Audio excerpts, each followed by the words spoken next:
Okay, cool.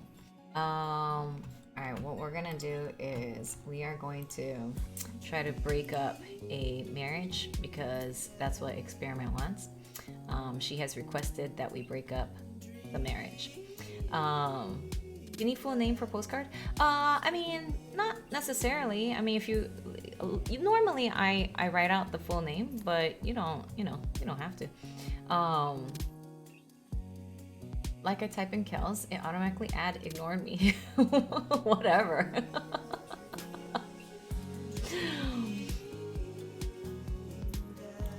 All set. Okay, cool. Okay, perfect. Perfecto mundo. Um, because I mean, I know some like at least give me the name that you want me to address it to, even if it's just the first name. I don't want it to like for it to get lost, or like maybe your family receives it and they're like, who's this person? Or maybe your postman is like, I don't know who this person is, and then doesn't put in your mailbox. I cut open my foot in excitement. Yikes. That's not good. Holy moly. I hope you're okay. Okay. So previously on Dream Daddy, we went out on 2 dates with Joseph. They went fine, but his wife was not very happy. She threw a fit.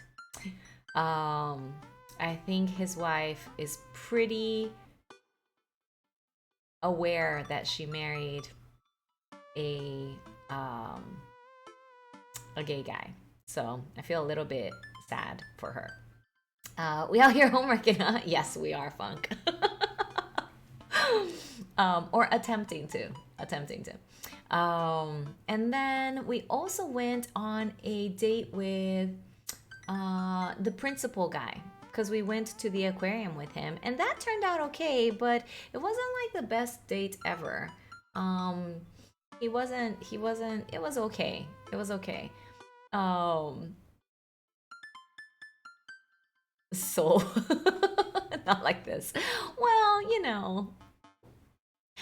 it's not that I want to be a homewrecker. It's just that the guy is living a fake life for himself. And I just want him to have a real, like, live his life to the fullest as a gay man, as the gay man that he actually is. I'm helping him out. And then I'm also helping the wife out because I'm sure the wife wants, a guy who loves her. All right. Coffee time. Dads love coffee. Sometimes you gotta break it to fix a method. Yes, exactly. Exactly. Dads love coffee. Dads love coffee. Doesn't everyone love coffee? Gonna brew myself black as midnight on a moonless night. Ugh, no, I don't like that. I put on a fresh pot and work on a few word jumbles while I wait for it to brew. This guy doesn't work. Have you noticed this? Like, is he retired already? He's very young to be retired. Hey, this one spills sorrow. What? Dad, ready for today? I'm ready for every day, sweetie. Gotta tackle it head on. No, are you ready for the thing that we're gonna do today? The thing that you promised you'd do? Shit. What? Honey, I already told you that I'm not gonna throw away my Tom Clancy novels. They're just stacked in the living room. I keep bumping into them and knocking them over, and you don't even read them. Wait, no, that's not what I'm here about. The tea party, Dad. Nope, I don't remember that. God of War, I finished it, and it was amazing. Was it? How long did it take you to finish it? Did you finish it all on stream? Maybe you were a stay-at-home dad and dead dad was the breadwinner. Okay, so then I got the life insurance from when he died. Okay. Okay. Craig's kids. That hand-drawn invitation. Ugh. Oh, the kids! Oh, Craig! Amanda walks over to the refrigerator and comes back with a hand-drawn invitation on a sheet of computer paper inviting Amanda and Amanda's dad to a tea party. They spelled cordially wrong. Just put on some going outside pants and let's get going. Maybe we could just put no pants on. I can go outside in sweatpants. Nothing's stopping me. That's true, because Craig wears sweatpants all the time. Dad, just... I'll see you in a minute. I'm gonna put on going outside pants. Oh, see, I like these girls. They're so cute. I like them a lot. Hello, thank you for coming to our tea party. I do my best bow and present my daughter, who thanks them with a curtsy. This way, please.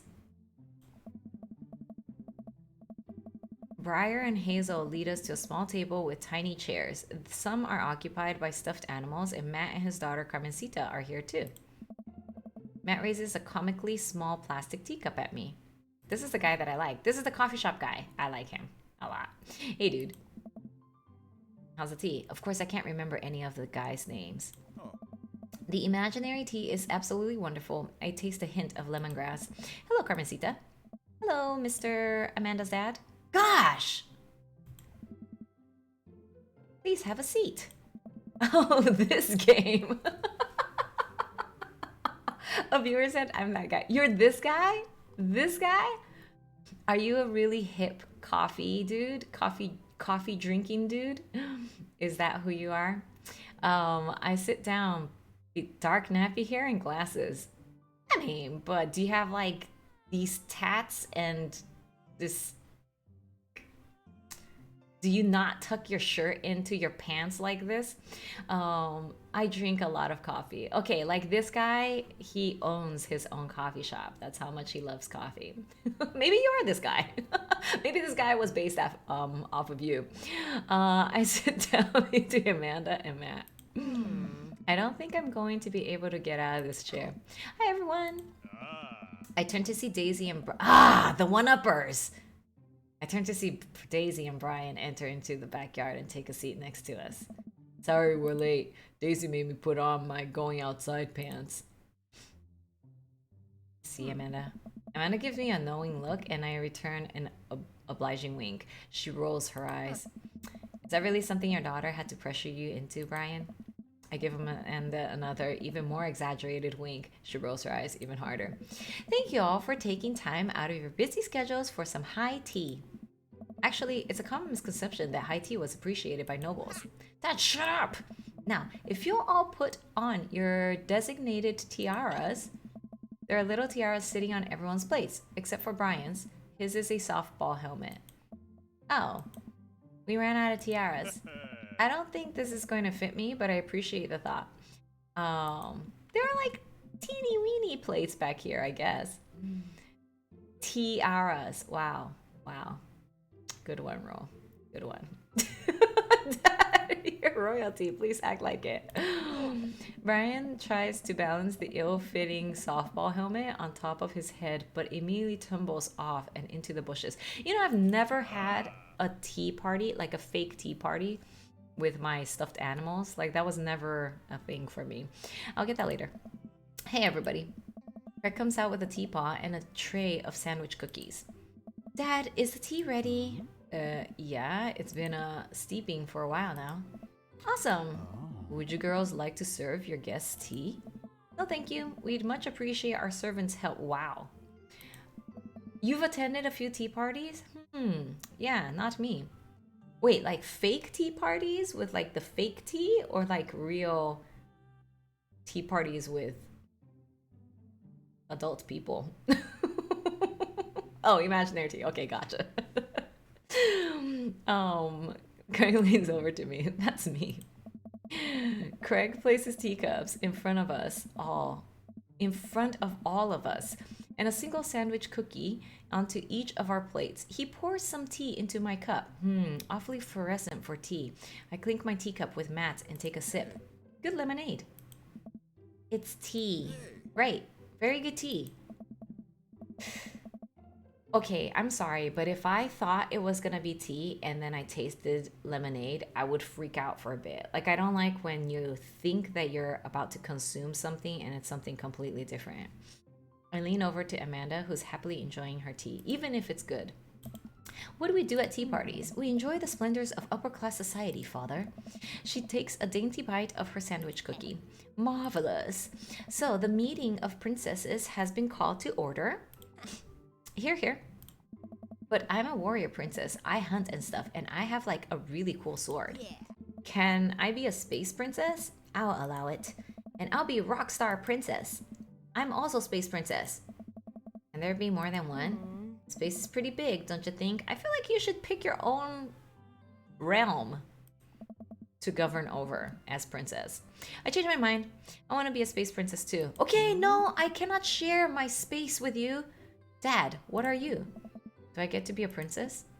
Duh. Well, I guess that makes me History Channel princess.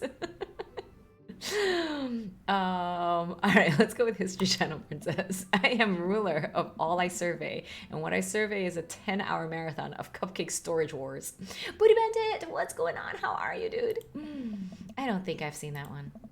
A squad of professional bakers bid on empty storage units and then have to bake 1,000 cupcakes using only the ingredients in the storage unit. Dude, those storage unit bidding shows, well, I think there's only one. I don't know. It's pretty interesting. That sounds terrible. My friend's daughter and I were playing and we were using those plastic Easter eggs for cups, and she covered her egg and was like, guess what I have? And I was like, I don't know. What do you have? She goes, sparkles. And I said, sparkles in a teacup? OMG. And she was like, shh, it's pretend. Okay, that's kind of cute. Oh, it is. I think I'll be landscaper and general contracting princess. Oh, wow, that's really fascinating, princess. Barista princess reporting for duty. That's soul. Hey, everybody, CrossFit princess here. Wow, really, guys? Not now, servant. Oh, if it weren't for the princess uprising, it would be you serving me. We sip tea for a little longer, and then the girls run off to fight dinosaurs as space rock star warrior princesses, I think. They grow up so fast. It was like yesterday that I was helping Amanda throw her own tea parties. Did she make you a servant too? You betcha. Carmencita made me actually brew tea for hers. Pitfalls of owning a coffee shop. Pitfall? Your custom blends are amazing. The hibiscus one you gave me a while back was choice. Ah, thanks. I do like tea a lot. It's really nice the girls are getting along. Dude, there is a so like here there's only like coffee shops, but in LA you get like tea shops, and I love those Chinese tea shops. The one that I met Puppy at. Like I love that tea shop. They have like such a huge variety of teas. Oh, so good. Yeah, although honestly, I never tried any of them. I always go for one thing and one thing only, which is a hot boba milk tea. Yeah, I'm really glad we move into this community. We are too. Amanda's been kind of a role model to them, you know? I hadn't even realized, and I don't even know if Amanda does either, but I guess they're right. All of the girls in the neighborhood look up to her. She seems to go out of her way to play with them. I'm so proud of her. You better not proud dad cry at this tea party, Star. I brought extra word jumbles if anyone wants to kill some time while the girls play. The day rolls on and the girls get tuckered out. I thought they were going to make us play a mini game of word jumbles. I'm a little bit disappointed, to be honest. Amanda spends the whole day playing with them and taking their pictures, promising that she'll send them the best ones later. We all clean up and help put away the tea sets and tables, then head out as Daisy and Carmencita fall asleep on their dad's shoulders. Oh. Take care, guys. I'm here! Heaven's Door! Hello! How are you? Welcome back! Thanks for coming. Bye, History Channel princess. You are here! You want dinner? Has everybody had dinner already? Nah, I filled up on cookies. Me too. I'm tired. Dude, same. Playing with a bunch of little kids who all simultaneously want your attention and approval is surprisingly exhausting. But in a good way, but also in a kind of scary way. You just finished your pizza? Like the whole thing? No. Did you save some for breakfast? Because breakfast pizza is like best pizza. I don't care what you guys say. Cold pizza is so good. No, it wasn't pineapple pizza. It was supreme pizza. Did you add mushroom to it? Doing well, Heaven's Door. Thank you. It was a frozen thin crust personal pizza. No! Now you have no leftovers! Also, I feel like I gotta be on my best behavior for them. I don't want to let them down. Is this because you still feel bad about dropping the F-bomb in front of your cousin that one time? What? I corrupted her, Dad. She's secondhand smokes now. Well, those kids really look up to you. I'm glad they have you as a role model. Shucks, Pops. I ruffle Amanda's hair. I almost bought a gigantic Costco pizza today. I regret not getting it. I was debating on getting that Costco pizza. I haven't had that Costco pizza in so long. I like their supreme pizza. It just has everything. It's really good. You know, I feel kind of bad dating Joseph without Experiment being here. Oh, she's here. Okay, never mind. Now with 25% more Sammy in me. Costco pizza is not my fave. It's not like the best pizza, but I think it's pretty good. I guess I'm not very discerning when it comes to pizza. Because I'll eat anything. Like, you know how some people are like, oh, Domino's or Papa John's or Pizza Hut. To me, they're all the same. And yes, Moisty's right. It's so much pizza for 10 bucks. Yeah. Like, pizza's actually fairly expensive. I don't know. I'll eat just about all pizza, but it definitely isn't the same. No, but I ate 25% of my body weight worth of sandwich. Pizza Hut is the same as Domino's. To me, it's just pizza. I don't. To me, it's all the same. I'm so glad I didn't forget to stop by. It's okay. Why are you sweating about it? All right, Experiment. This is the moment. This is our last date with him. Are you ready to break up their marriage? Is it gonna happen? Are they actually gonna? Is it gonna happen? Hey Torres, what's up? As long as there's no veggies. No. Veggie pizza is great. I like Costco pizza. The pizza place near my old house was $30 for a smaller than Costco pizza. Yes, exactly! For some reason, pizza's so expensive. It's so weird. To me, in my head, I feel like pizza is one of those, like, I don't know. You know, you have this image of, like, college kids eating pizza, and college kids have no money, so then, like, pizza should be cheap. But, like, it's not. If there's no veggies on my pizza, I will not eat it. Well, yeah, because you don't eat meat, so there would be no veggies and no meat. What kind of pizza is that? All right, here we go. Okay, let me give me a recap on this guy. He likes church. He likes the guitar. Likes church. Likes guitar. Likes ocean stuff. Ocean stuff. Church and guitar. All right, we got this. This is gonna be an excellent. You know what they say about third dates? They get pretty serious. You might not have time to browse that book for a while. Are you ready?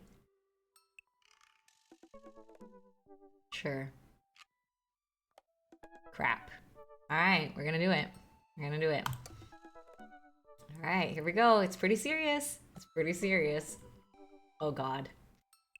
This is gonna be horrible. I really want to see Joseph again, but after that weird encounter with Mary, I don't know. He's my friend, right? I should be able to hang out with him and it not be weird, right? Right? The computer pings as a message flies into my inbox. It's Joseph. Hey Star, we should hang out. Whoa, that was fast. We should hang out. Like actually hang out. No manual labor, no impromptu therapy sessions with sad DJs, no kids, just you, me, and the open ocean. Open ocean? How are we gonna get on the open ocean? How are we gonna get on the open ocean, you might ask? Good question. Whoa. That was weird. If you're interested, I'll meet you down by the marina and you can check out the goods, if you know what I mean. I mean my yacht. Let me know. This guy has a yacht? Joseph wants a yacht? Holy moly. Kels hates the ocean. Well, it's not that I hate. I don't hate the ocean. I'm just afraid of it. That's two very different things. Bad endings, here we go. Maybe we shouldn't have been bitchy to Mary. What if she told him? That's true. Yeah, I'm just afraid of the ocean. Like I have a scuba diving license. I can go into the ocean, but I'm very afraid. I'm very afraid. And I think I once drowned. I once almost drowned. I once drowned. I once almost drowned while scuba diving. It was so scary. You feel the same way about the ocean that I feel about cats. I like them, but they scare me. You know what's funny? I feel the same way about dogs though. Like I like dogs, but then I'm always afraid that a dog's gonna bite me. Like really, really afraid a dog's gonna bite me. Because a cat biting you, like who cares? But a dog biting you, dude. Especially after I saw my the guy, the photographer that we work with, his wife got uh attacked, like completely unprovoked, attacked by a random dog. She was gardening in her front yard and then she heard some noise and she turned around and this dog just pounced on her and just completely effed up her face and her shoulder. Like, I mean, it effed her up, man. Super sad. Yeah, it was gnarly. Like her husband showed us surgery pictures. I don't know why. I don't like looking at those things. What if he throws us off his yacht and throws an ambulance so we drown? I'm scared of dogs because I'm 5 feet tall and 100 pounds, and that means I'm very easy to knock down. Yeah. I'm just scared. Yeah. Danny, I have a fear because when I was a kid, my neighbor had a huge scary dog that used to chase us, trying to murder us. My friend's family cat got stuck on a piece of furniture and was freaking out, and my friend's mom went to free the cat. And the cat bit the crap out of her mom's hand. Yeah. You have to be careful. You gotta like, when cats freak out, yeah, you don't want to get bit and scratched up by a cat. That's horrible. You gotta wear one of those really really thick gloves. Yeah, that's horrible. But still, I'd rather get bit by a cat than bit by a dog. I don't think cats can take out a chunk of you, but the dog can take out a chunk of you. Not a tiny dog, but like one of these big giant dogs. And I like that's my preferred size dog. So I like them, but then I'm scared of them. And then what if you're like playing with them and then they just decide to bite you in the face? That would be horrible. Anyway, that's the kind of stuff that goes in my head when I'm petting a dog. Joseph owns a yacht? I'm as surprised as you are. Oh no. You've been holding out on me, your only daughter, whom you love. What? Did you think that having me as a father would somehow afford you the fringe benefit of getting to go on a yacht? What else did it get me?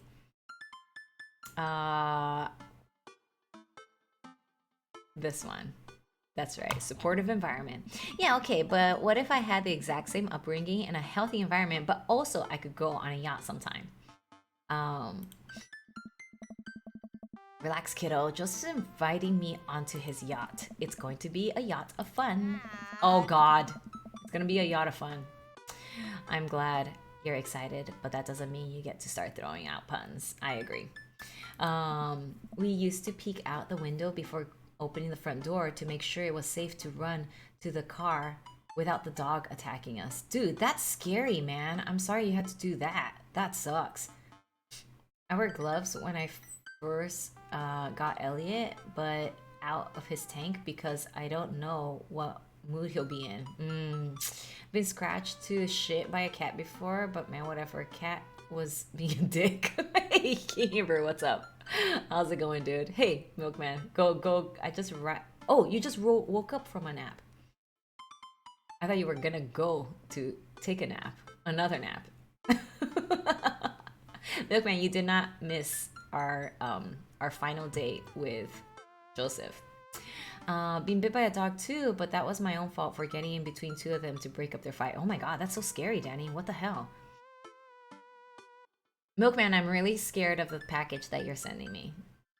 Because everybody freaked me out with the monitor cockroach and the glitter bomb. Also, I just realized later on that you left the 69 there.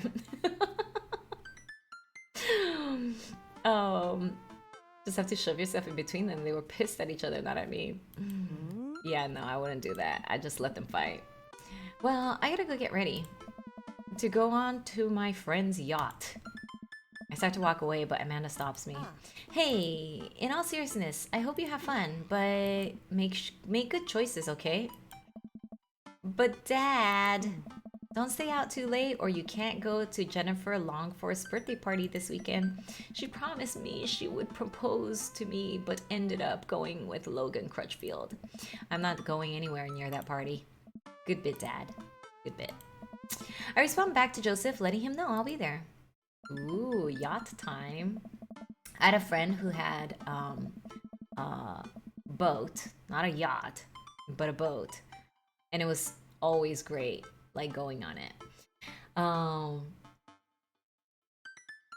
But having dogs shove their nose all up in my business, bad touch. I just have to wait and see. Great, Milkman. I just need to get a kitten for my dog and then I won't be afraid of cats anymore. I mean, in general, cats are okay. Like, well, just depends. I mean, every animal is unpredictable, so, you know, it depends. A quaint marina, complete with local mom and pop shops and a small diner, frame the bay. I've gone for a few walks by the bayside to stare enviously at all the nice boats before. Joseph should be around here somewhere. Gosh, this is fancy. I feel a little out of place. Hey, Star! Joseph, where are you? Up here! I look up. Joseph waves to me from atop a huge yacht. I've never been on a yacht before. You never forget your first. I glance at the name of the side of the boat. The St. Peter, huh? Inherited this thing from my pops. Real fire and brimstone type. Loved yachts. So, what's the plan, Captain?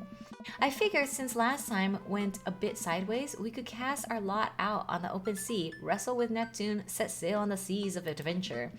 You're kind of a goofball when you're not wrangling your kids, you know that? Joseph smiles and winks from his perch. I have no idea what you're talking about.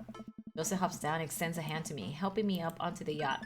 I'm thrown off by how soft his hands are. Does he moisturize or what? I almost had a kitten once, but my parents wouldn't let me keep it. Oh, kittens are wonderful. I always feel so awkward when dogs do that thing with their owners right there. I'm like, can you please make them stop? Yes. Dogs don't seem to do that much with guys. Really? Really? My brother's dog has on multiple occasions put her nose where I do not feel comfortable having a dog stick their nose. In there is a, I don't know, it's a joke, but a bad joke. My house is a zoo. How many animals do you have?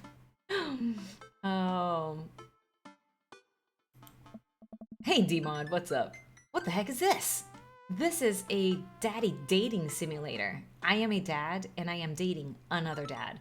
Star, stop thinking about his hands. Pure thoughts. You're gonna be on a boat alone with Joseph on the open ocean. It's a yacht. He's married. It's fine. This is fine. This is fine. Oh, look how pretty it is out there. After undoing the mooring and climbing into his captain's seat, Joseph slowly takes the boat out, ringing the big steel bell with extra emphasis, even though nobody else seems to be around. I think women release more pheromones than guys from their areas. Yeah, probably. Shoving off, boat launching, man and boat launching as one. The St. Peter navigates out of the marina and into open water, with Joseph doing the occasional steering flourish as the boat bobs along with the waves. He seems a lot more relaxed out here. Joseph is definitely in his element. This is the part where we wrestle Neptune, so please remove your shirt and roll in some talcum powder. Ew. Luckily, I brought my Neptuning fork. Joseph stifles a laugh. Collegiate level dad joking there, Star. That's right. For a while, we watch as the trees and waves pass us by. 3 dogs, a cat, snake, some fish, and a bunny. Oh my gosh. um,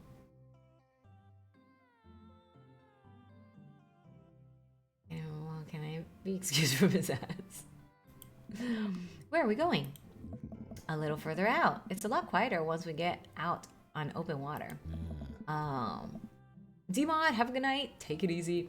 It's gotten 0 Bloomberg. I've gotten 0 Bloomberg ads too, but I don't go on YouTube. So I still get that hot beard comb ad. Hot beard comb? What is that?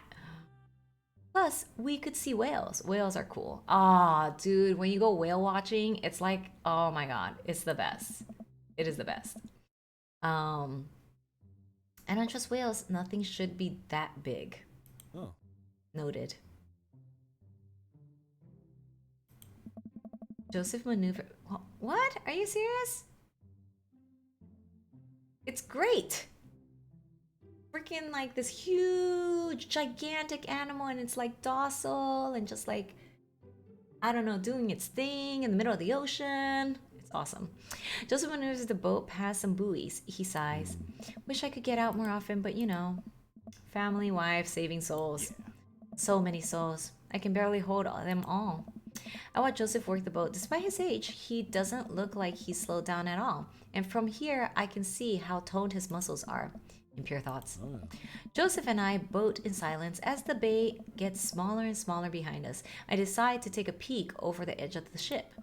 The wake this thing kicks off is intense. I wonder if Joseph would ever let me water ski off of his yacht. Hey, dolphins. Yes, dolphins. Dolphins are the greatest. Joseph, there are dolphins. So you're scared of whales but not dolphins? I feel like there's an unspoken truce between man and dolphin. I would be more than comfortable riding a dolphin into battle. Dolphins are way more dangerous. They sometimes drown their babies for fun, you know. Can I trust nothing on the open ocean? No, you cannot. I like to think that I'm pretty cool. What? All right, Joseph. It's you and me versus the entirety of marine life. I yell out to the ocean. You're all spineless invertebrates. I had lobster last week, and I can't wait to eat more of you. My life goal is to punch as many fish as I can before I die. Okay, that's crazy, but I will eat more fish. Sorry. Oh! Yes, eggplants. You tell him, Sar. Joseph is amazing. Thank you for coming to my TED Talk. And here we are. Star, welcome to the ocean. I look out into the vast expanse of blueness. Yep, that's the ocean. I'm suddenly struck by an overwhelming sense of claustrophobia despite being in a wide open space. That's because you can't go anywhere. I am on a boat with a handsome man, a handsome married man. And there are whales beneath us. Nothing should be that big. It's a little daunting, isn't it? Do you trust the whales? You know, there are more dangerous things in the ocean than whales, right? Oh. Like tuna. The tuna is an apex predator. That's not an apex predator. Shit eats tuna. Don't other fish eat tuna? Something must eat tuna. Like a shark. A shark would eat tuna. Therefore not making it an apex predator. Now that I'm looking for the ad, I can't find it. What about sharks? Oh. Sharks are tight. It's the tuna you gotta watch out for. And the whales? Hey, wanna look out wistfully over the sea with me? Joseph and I head to the bow of the ship to do some quiet contemplation. You know, Shh. Quiet contemplation. I'm alone with my thoughts. Cool. Right? I look out to the sea for a bit, then over to Joseph. He looks so commanding as he surveys the ocean. It feels like he really is at home on the water. What Mary said to me at the bar, I can't stop thinking about it. Is she right? But she's terrible to him. He's unhappy. He deserves better. I don't know what to think about this, but I just feel so drawn to Joseph. I should say something. So, about Mary. Violet Pie! Violet Pie! Bye! Hello. Thanks for the hydrate. Tuna, the ultimate predator, coming soon to Discovery Channel.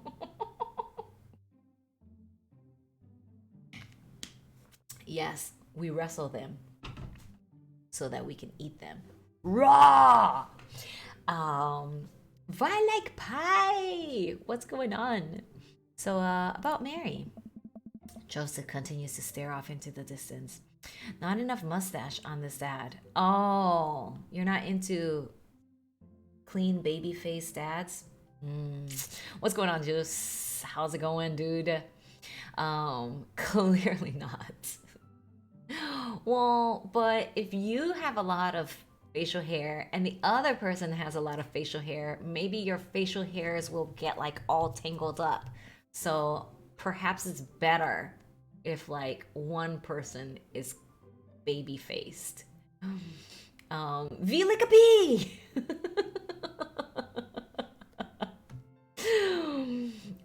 Tunas have grown the taste for lions and have created Breathe the Empress dog on the lion prey on land. Can we get a shout out for Juice, please? Freaking Juice.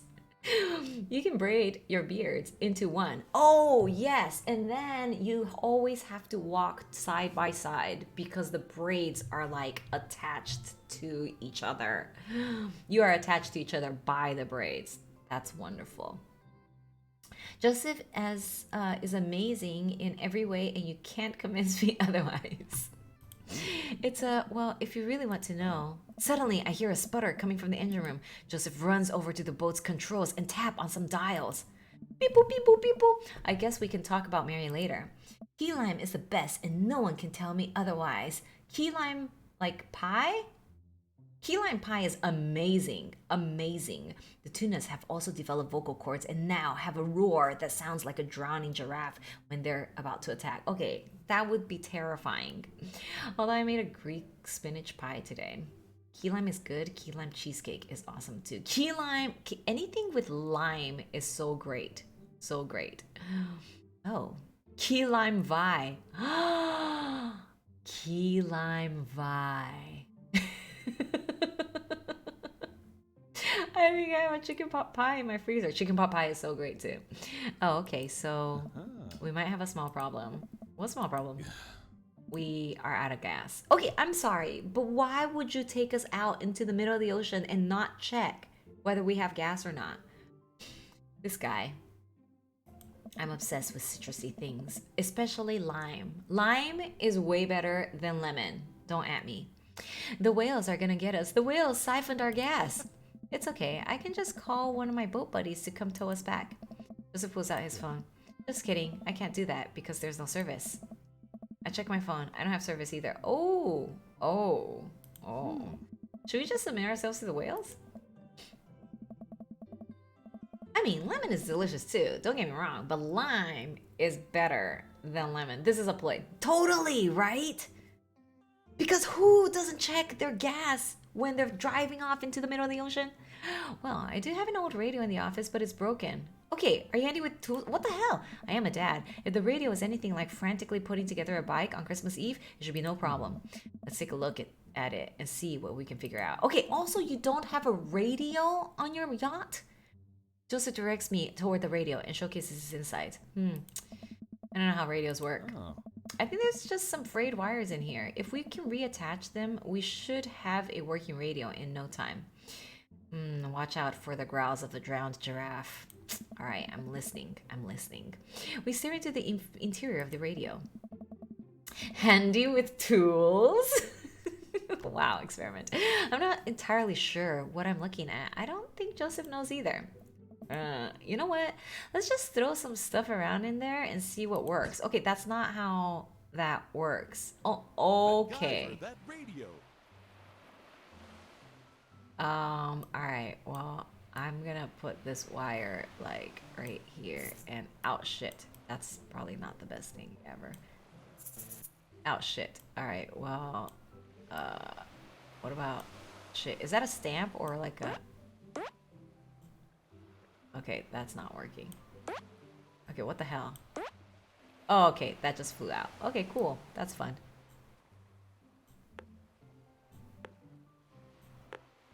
I don't know how this works. This is totally not working at all. What if I no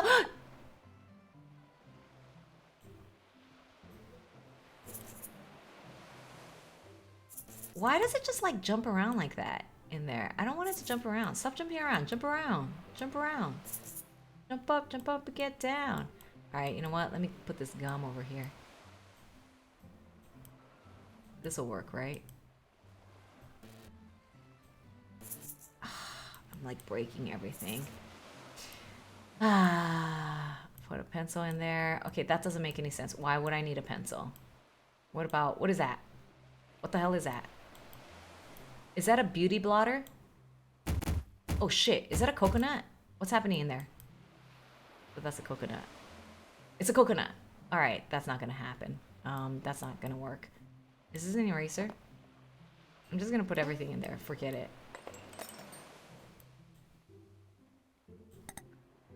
Oh, something happened. Nope, nothing happened. All right, cool. That's fun. I don't think this is how the game works. All right. Power that shit up. Oh, wow! I made the radio work!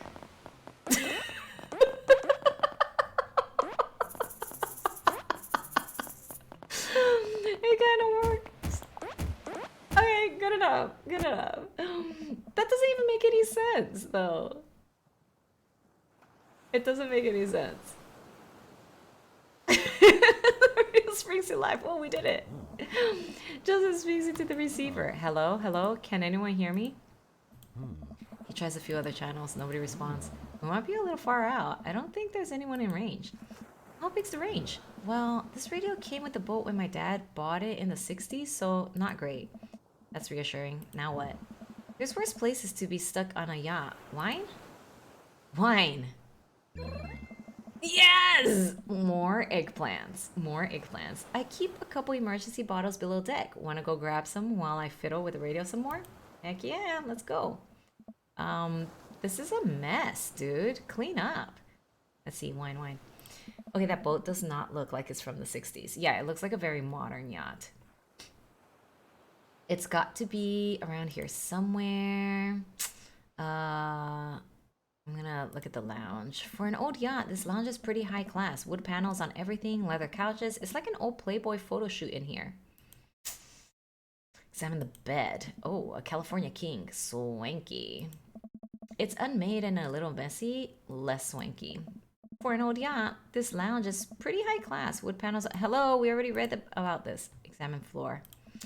There is some clothes strewn on the floor by the bed. Socks, slacks. Yep, a pink polo shirt. Well, I guess now I know if Joseph prefers boxers or briefs. See, he wears boxers. This place is a little lived in. Oh, that's sad. Wow. For an old yacht, this lounge is pretty high. We already read this. Examine side table. Hey, wine glasses. I must be hot on the trail, but no wine. I grab 2 glasses and get back to searching. For an old yacht. We already read this!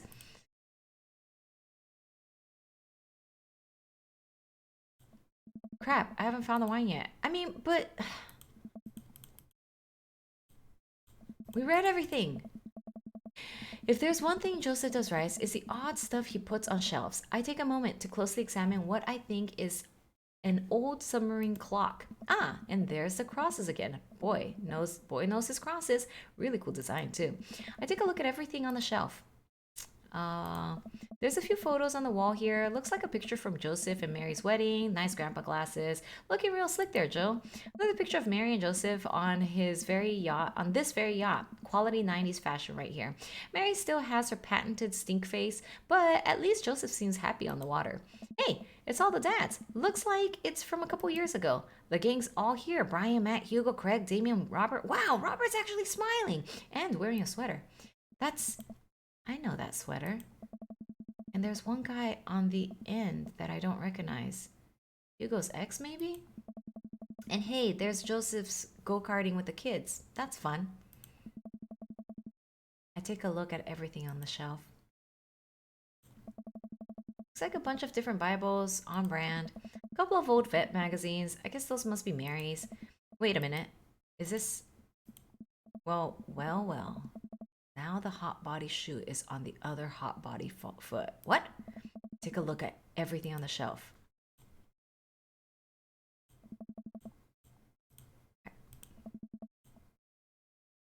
Okay, it's a sturdy cabinet, a little dusty, but I bet there are some treasures in here. Dude, this guy is nosy as shit. Examine fire extinguisher. Look, you can tell a lot about a man by how seriously he takes his fire safety. Nice, Joseph. Nice. It's a sturdy cabinet, a little dusty. Yes. Examine flashlight. Well, this is a solution to a different problem. Maybe we're stranded out here for days and run out of electricity. Won't need these, but the chief concern right now is the wine intake. Examine drawer. Hey, it's wine. A whole drawer full of wine. It's a yacht club miracle. Twilight Rouge, huh? Come to daddy. Finally. Time to get back up to Joseph. It's a sturdy cabinet. Okay, so like, was Joseph dating Robert? Focus on the rest of the room. Who was wearing the sweater that he recognized? Was it Robert? I bring the wine and glasses up to the deck to find Joseph, still hunched over the radio. 5. Whatever. Oh. Star, wine, good to see you too. Just in time for the sunset. I didn't take you for a drinker. Yeah. Haven't you heard? I'm a cool minister. How cool. I can land half of my kickflips. What is that, like 4? Oh. 5 on a good day. Pour me. Power pour. Hell yeah, more eggplants, baby. Whoa, okay, time to party. We clink our glasses and drink up. This wine's not bad. There's a hint of, am I tasting grapes? Wow, really? You have a discerning palate. It might be grapes. Joseph and I lounge on the deck with our yacht wine, taking in the ocean air. The sun starts to dip below the horizon. How come they're not freaking out? They're in the middle of the ocean with like no way to get back. I don't understand. We could be stranded out here forever. I can't think of anyone else I'd want to be stranded with. It's just you, me, and all those whales. So many whales. Killing the vibe. Revive the vibe, Star. Generally, it takes 3 days and a gigantic stone door rolled in front of a tomb, but I think we can save it. I bet we'll have a whale of a time. Do you like your mysteries hot-bodied? Middle of the ocean equals safe from corona. Except for that big-ass cruise ship that's like stranded in the ocean because no port wants to take them in because there's people who have the coronavirus on it. What about that middle of the ocean? Kirk Douglas, Norm Macdonald. It's a really rewarding series, Star. Look, you have fun with your word jumbles. I will enjoy the well-crafted narrative excellence of a highly regarded serial of sex books, detective novels, sexy detective books featuring a hard-boiled gumshoe who can't be held down by the law or by love or by the mystery of the Spanish lover. You read them too? Oh, I got the eggplants. The author really hit her stride around book 17. I bet we'll have a whale of a time. Back to whales, huh? I'm trying to alleviate my fear of whales by making jokes about them because I don't have any healthier coping mechanisms. Cheers to that. I go to take another sip of wine but stop myself. Is wine an acceptable beverage in Margarita Zone? That it is, Star. All beverages of leisure are welcome in the Margarita Zone. This is almost what we wanted, right? No responsibilities, no worries, other than possibly dying out here, and the whales. Oh. But yeah, I'd say we're in the zone. Joseph and I clink our wine glasses again to the Margarita Zone. Wasted away again. If you have any salt shakers, we can arrange them into a pentagram to summon Jimmy Buffett. Maybe he can save us. Oh. As a youth minister, I make pacts with neither the devil nor island jammers. If we're to get off this boat, it will be by the grace of God. Oh. Or Steely Dan. Ha! Amen. Our laughter dies down. We're both silent for a moment, looking into each other's eyes. Joseph leans in closer. I feel myself doing the same. Oh my gosh, he's gonna kiss me. Did he just use Kirk Douglas and O. McDonald as swear replacements? This is a bad idea. This is a bad idea. I can't help but feel like doing this will only end up hurting someone else. Hello, yes, his wife. But his face is real close to my face. Star, I have to tell you something. Mary and I are done. I pull back. I think about the clothes strewn around the lounge, the undone bed. Are you living on this boat? I didn't want to mention it, but he sighs, strolling back to the controls of the boat. I lean on the console next to him. We had a very long talk, and it's unsalvageable. I'm staying here until everything's sorted out. Oh, I'm so sorry. If there's anything I can do. I'm fine. I'm fine, actually. It was a long time coming. For the first time in a long time, I'm seeing a path of happiness, and now I can focus on myself and stop trying to deny the things that make me happy. I need someone who will be there, someone kind and honest. And you deserve that, Joseph. You really do. Anyway, I've been having this crazy feeling there's someone who I could get in the habit of having around, someone very close to here. Is it Wales? I mean you. Oh. I was trying to be subtle. I think I'm picking up what Joseph's putting down. I lean forward, closing the gap between us, when Joseph grabs the receiver. Come in, come in. Is anyone there? No, over. What the hell kind of response is this? We're stranded out on open waters. We've been out here for hours. Please send help. Over. But wait, are you guys gonna kiss? Wait, what? I mean, what are your coordinates? Over. Oh my god, are they like near us? Are they watching us? What the hell? Star, have you been leaning on the talk button this whole time? Oh shit. I look down. Oh, I definitely have been leaning on the talk button. Oh no. Betrayed by my own butt again. I didn't lean on it. You leaned on it. Neither of you were leaning on the talk button. We didn't hear anything. Over. Hey, were you listening to us? Sir, we here at the Coast Guard are professionals. We were not doing that. But as professionals, it seems like you deserve happiness, and we think it's closer than you think. Over. How soon could you guys be here to give us a tow? Over. We'll, pick you up in the morning. Sounds like you two have some stuff to hash out. Over and out. Wait! Silence. Nobody returns our radio calls. Wow, really? I think they left. We stare at each other for a second. But we don't have any food. And then what about our family? What about my daughter? She's gonna be worried about me. Well, Joseph carefully places the receiver on the table, making sure the talk button isn't pressed in. Well, okay.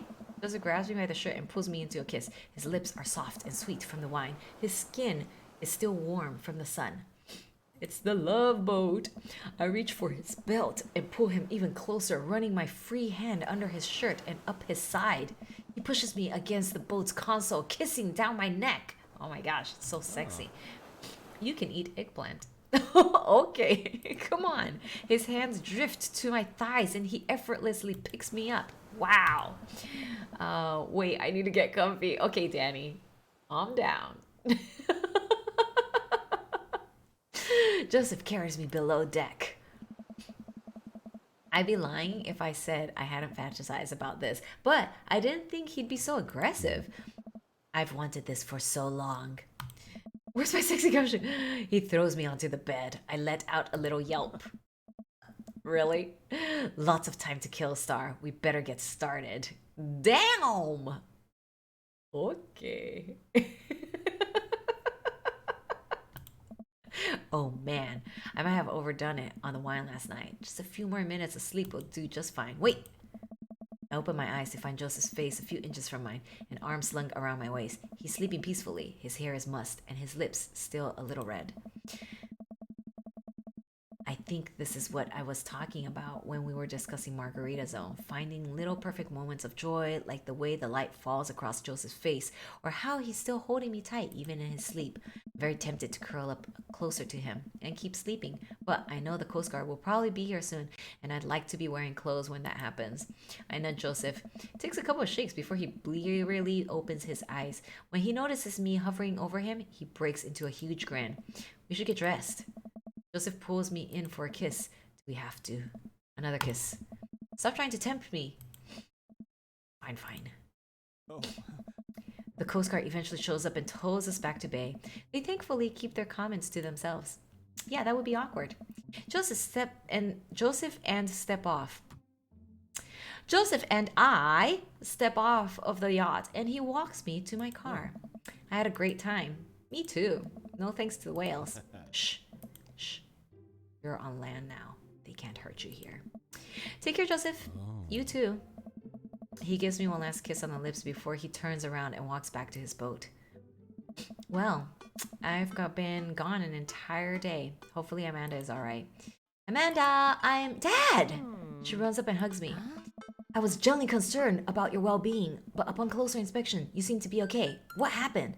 The yacht ran out of gas and we got stuck. But it was okay because I was on a yacht. Weren't you scared? Your father feels no fear. Were you able to take care of yourself for the night? Yeah, just did a ton of drugs, vandalized a few cars, and then embezzled some funds from my school. All in all, pretty low-key night. Where'd you learn that from? I learned it from you, Dad. Well, if you did, you would have funneled those funds through a legitimate cash and carry business, fudging the books over the course of years so you don't arouse suspicion from the feds. Rookie mistake, Panda. I'm glad you're back in one piece. Did you make good choices? Yeah, I think I did. But hey, I'm starving. Want to make sandwiches out of whatever we can find in the fridge? More than anything, Pops. I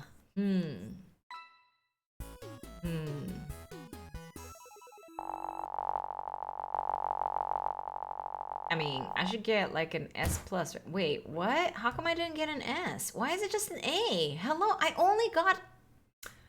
got a bunch of what's it called? Eggplants. I got a bunch of eggplants.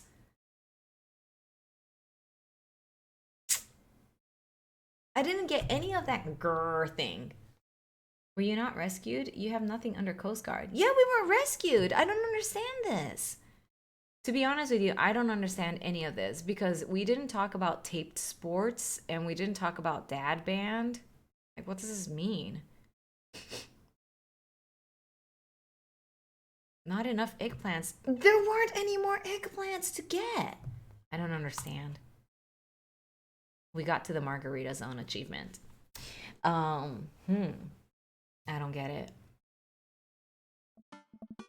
Phew. I think I have everything finally set up. Amanda should be here any minute now. I think that's her car in the driveway. Okay, gotta act natural. Be cool. You didn't sleep with him, right? I did sleep with him. Hello, we were naked in bed. Be cool, Star, be cool. Amanda walks through the door with a suspicious look on her face. Maybe I'm not very good in bed. Maybe I'm just an A and not an S. Maybe you only get Coast Guard points if they rescue you while you're both naked. But there wasn't an option for that. At least you didn't cock block yourself this time. That's true. Yes. It's pretty hard to get S for Joseph. He plays hard to get. But I've only gotten eggplants. Amanda walks through the door with a suspicious look on her face. Hey, Dad. Off to a good start. Something fishy? Rats.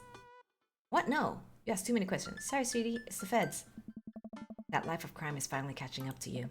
I tried to send him in a different direction, but even I'm no match for the power and funding of the US government. Well, if they think they're gonna take me alive, they got another thing coming. I'm kidding. You're right. I have a little surprise for you. Yeah, I can tell. You're very bad at lying. Amanda, my dear, would you care to join me in the kitchen? Father, it would fill my heart. It would fill my heart with glee. Dude. I lead Amanda over to the kitchen table where a present lies covered under a tablecloth. It's nothing special, but I wanted to get you a little something. You graduated high school last week. Oh, I didn't know she graduated high school last week. No wonder she's not going to school. And I know you told me not to make a big deal about it, but Dad, I dramatically whip the cloth off the table. Whoosh! Amanda's jaw drops. No way! I figure you probably won't be able to get cable in the dorm, so I thought it might be nice to take a piece of home with you. A DVD box set of Long Haul Paranormal Ice Road Ghost Truckers? This is all 19 seasons! And bonus material, including commentary with actual ghosts featured on the show. Dad, I love this. Thank you. She gives me a big hug. I hope it's another cake. I'm glad you like it. Hey, you want to hang out with me in the backyard for a bit? Toss the old pigskin or something? Totally. I follow Amanda to the back door. Ooh. Whoa! You told me not to make a big deal, but you seem to have forgotten that my entire mission in life is to make a big deal out of your accomplishments. So consider this your graduation party. Her graduation party is a bunch of dads. Surprise. They should have shown all the kids, not all the dads. Hello. Dad, everyone's here. Well, yeah, everyone wanted to come and support you. Is that a mac and cheese bar? Sure is, fully customizable down to the type of mac. Yeah, this makes it a little creepy. Like, right? Yes! She gets to pick out her new stepdad. That's right. They're all up for grabs except for that one. Out of context, this is questionable at best. And there's an ice cream cake, the good kind, with the crunchies in the middle. Yes. I don't know what to say. Don't say anything. Just have fun with your pals, all right? Okay, these are not her pals, though. I'm so proud of you, Amanda. Amanda smiles and runs to her friends. Okay, that's good. I should make the rounds and make sure everyone's having a good time. But first, mac and cheese. Oh no, Mary's here. With everything that's happened between me and Joseph, I should be a good host and say hi to her. But I don't wanna. I don't wanna say hi to her. I'm sorry. Come on, Star, you can do this. I walk up to Mary. Hey. Hey. You been good? Just peachy. I have to go over here now. That went about as well as I could have expected it to. Star. Brian, you made it. Ha! I don't pass up on good mac and cheese. In fact, I make better mac and cheese than this. What do you think of the party? It's great, but I can do better parties than this. It's not bad, see? Just not bad? Yeah, it's not bad. Don't let him bait you. Don't let him bait you. Thank you for the lovely compliment. Daisy trots up. Hi, Amanda's dad. Hey, Brian's daughter. See how that feels? This is really a great party. Thanks so much for inviting us. You're very welcome, tiny child who knows how to pay a compliment. Brian and I lock eyes. This isn't over. Hey, bro. Bro. This is a real rager, taking our older age into consideration. I'm trying to be in bed at a reasonable hour tonight. Don't let me get too wild. Hey. Don't worry, dude. I'll keep an eye on your fruit punch intake. You know, I'm really glad we're bros again. Let's hit the gym sometime soon, huh? No! Sure thing, dude. Briar and Hazel peek out behind Craig. Hi, little ones. Hello. Hiya. Thank you for Thank you for all that ice cream cake. Wait, girls, how much did you eat? Briar ate 4 pieces. Ask any witness. No, I didn't. Hazel ate 4 pieces and wants to pin it on me because we look alike. I have your face. Nobody will ever believe you. Oh boy. I'll let you guys figure this out. Good seeing you, Craig. Let's hang soon, yeah? Hey. Totally. Tell Amanda congrats for us. Why don't you tell her yourself? Hello. You're at the party. Hugo comes up to me with a plate of mac and cheese. The perfect cheddar to mac ratio. Beautiful work, Star. Thanks, Hugo. You know, I'm really pleased to see Amanda going to her dream school.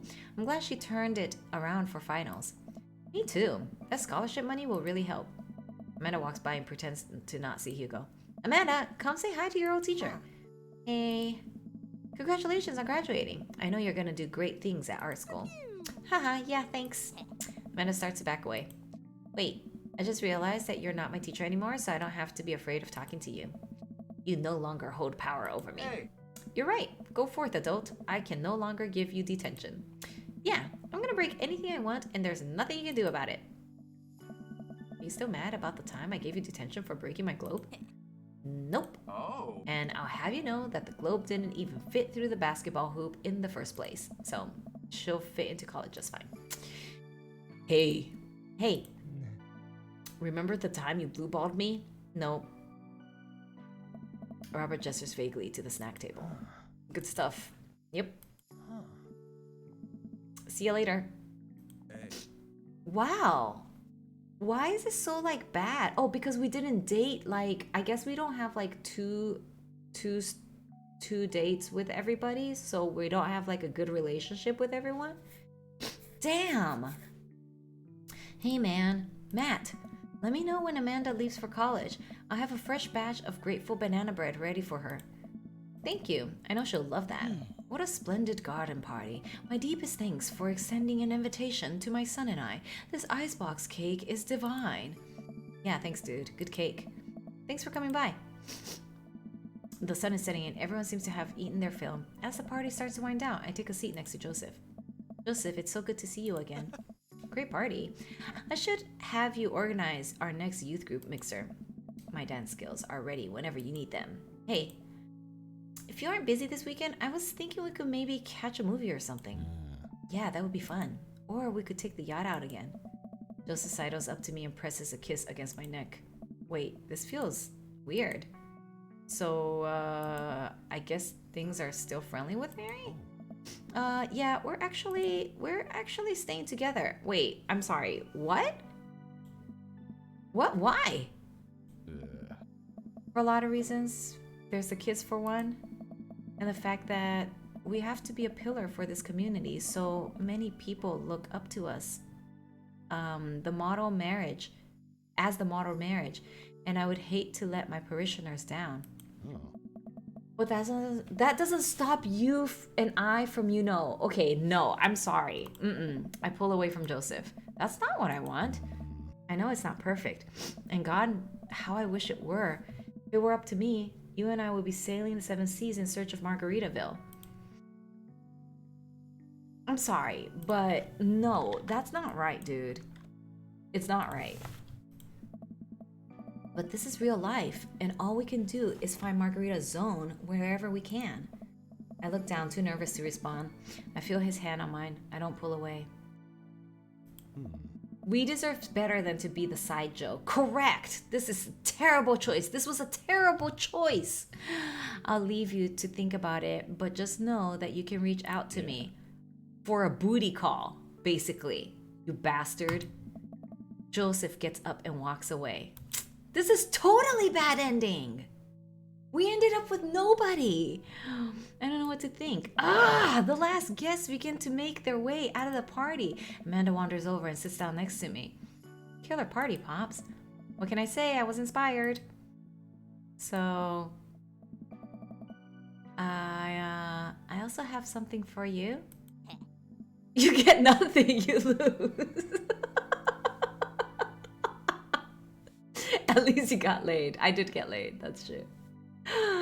Okay, but what if I hate Joseph now? See, heaven's door, I thought you said he was the best. What happened? Can we go back to the beginning and accidentally have sex with Robert? For me, why? Not to be completely genuine about my feelings for once or anything, but growing up wasn't easy, but it could have been a lot harder if it wasn't for you.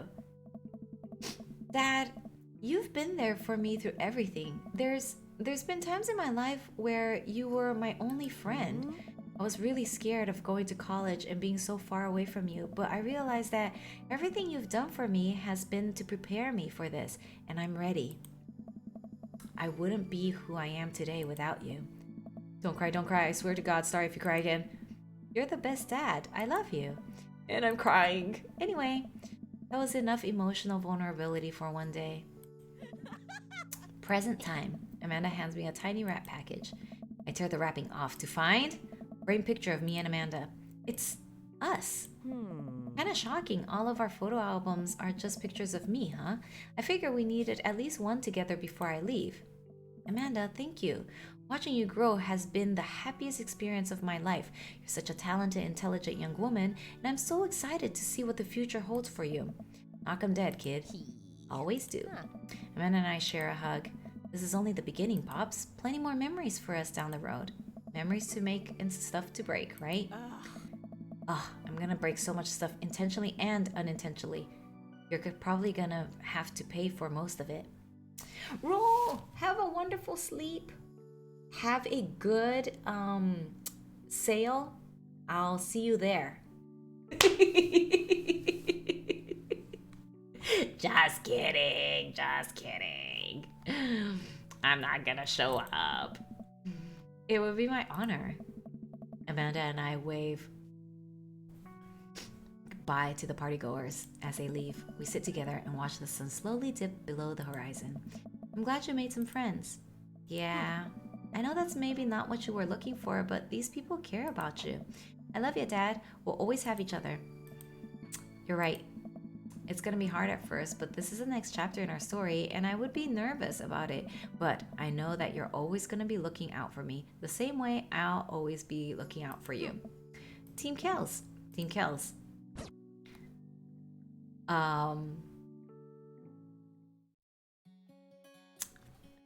That was, I'm sorry, but that was totally the bad ending. I'm kind of upset.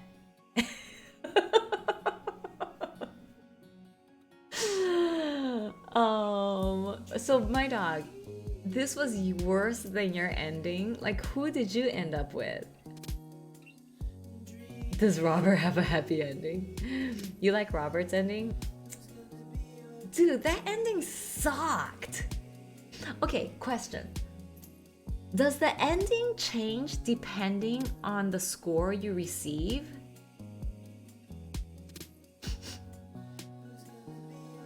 Or is it like, because I got an A and not an S, but if I had gotten like let's say I had gotten an S plus, would he have left his wife for me? You know what I mean? Because that sucked. Forfeit! Forfeit, what's up? Who did you end up with? Nobody! Nobody, Forfeit. I ended up with nobody. Are you being a homewrecker right now? Yes, I tried, but he didn't leave his wife. He didn't leave his wife. He didn't leave his wife. I ended up with nobody. I got the bad ending. Shoot. Freaking sucks. Freaking sucks. You shouldn't be happy about that. What about me? What about me? You're the best, Pops. I blame Nee. That's true. Experiment. You're the one who told me to go after this guy. 6 was not good enough for him to leave. Just saying, I like Robert way more than I like Joseph. Wait a second. I'm sorry. No, you said that Joseph was the best. No, no, no. I don't know if there is a better ending for Joseph, though. A worse ending. Worse. Gosh. Wait, can I get like a redo on like, hold on, what about like, no, I lost it all. Here, what about like from here? This is Joseph Day 3. Joseph is the best, but so is Robert, Kels. Okay, I'm sorry. So like of all of the people who have played this game, whose ending or played and watched, whose ending have you not seen that you would like to see? Is there anybody? Joseph is the worst. I would have to continue and stop playing around with Craig and go for Robert. So you haven't seen Matt's. You want to see Matt's? Let me see if I can. Let me see if I can get Matt, because like that was really whack. I'm sorry.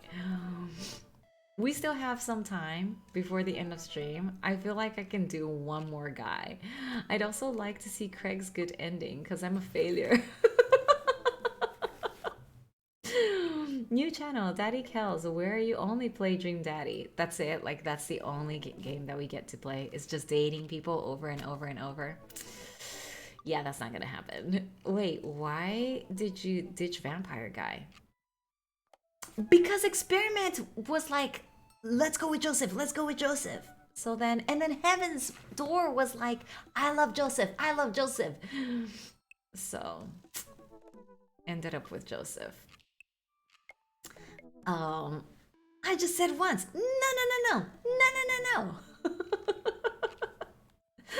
But Vampire Guy served afternoon tea. I mean, he was cool, but he's kind of weird, Vampire Guy.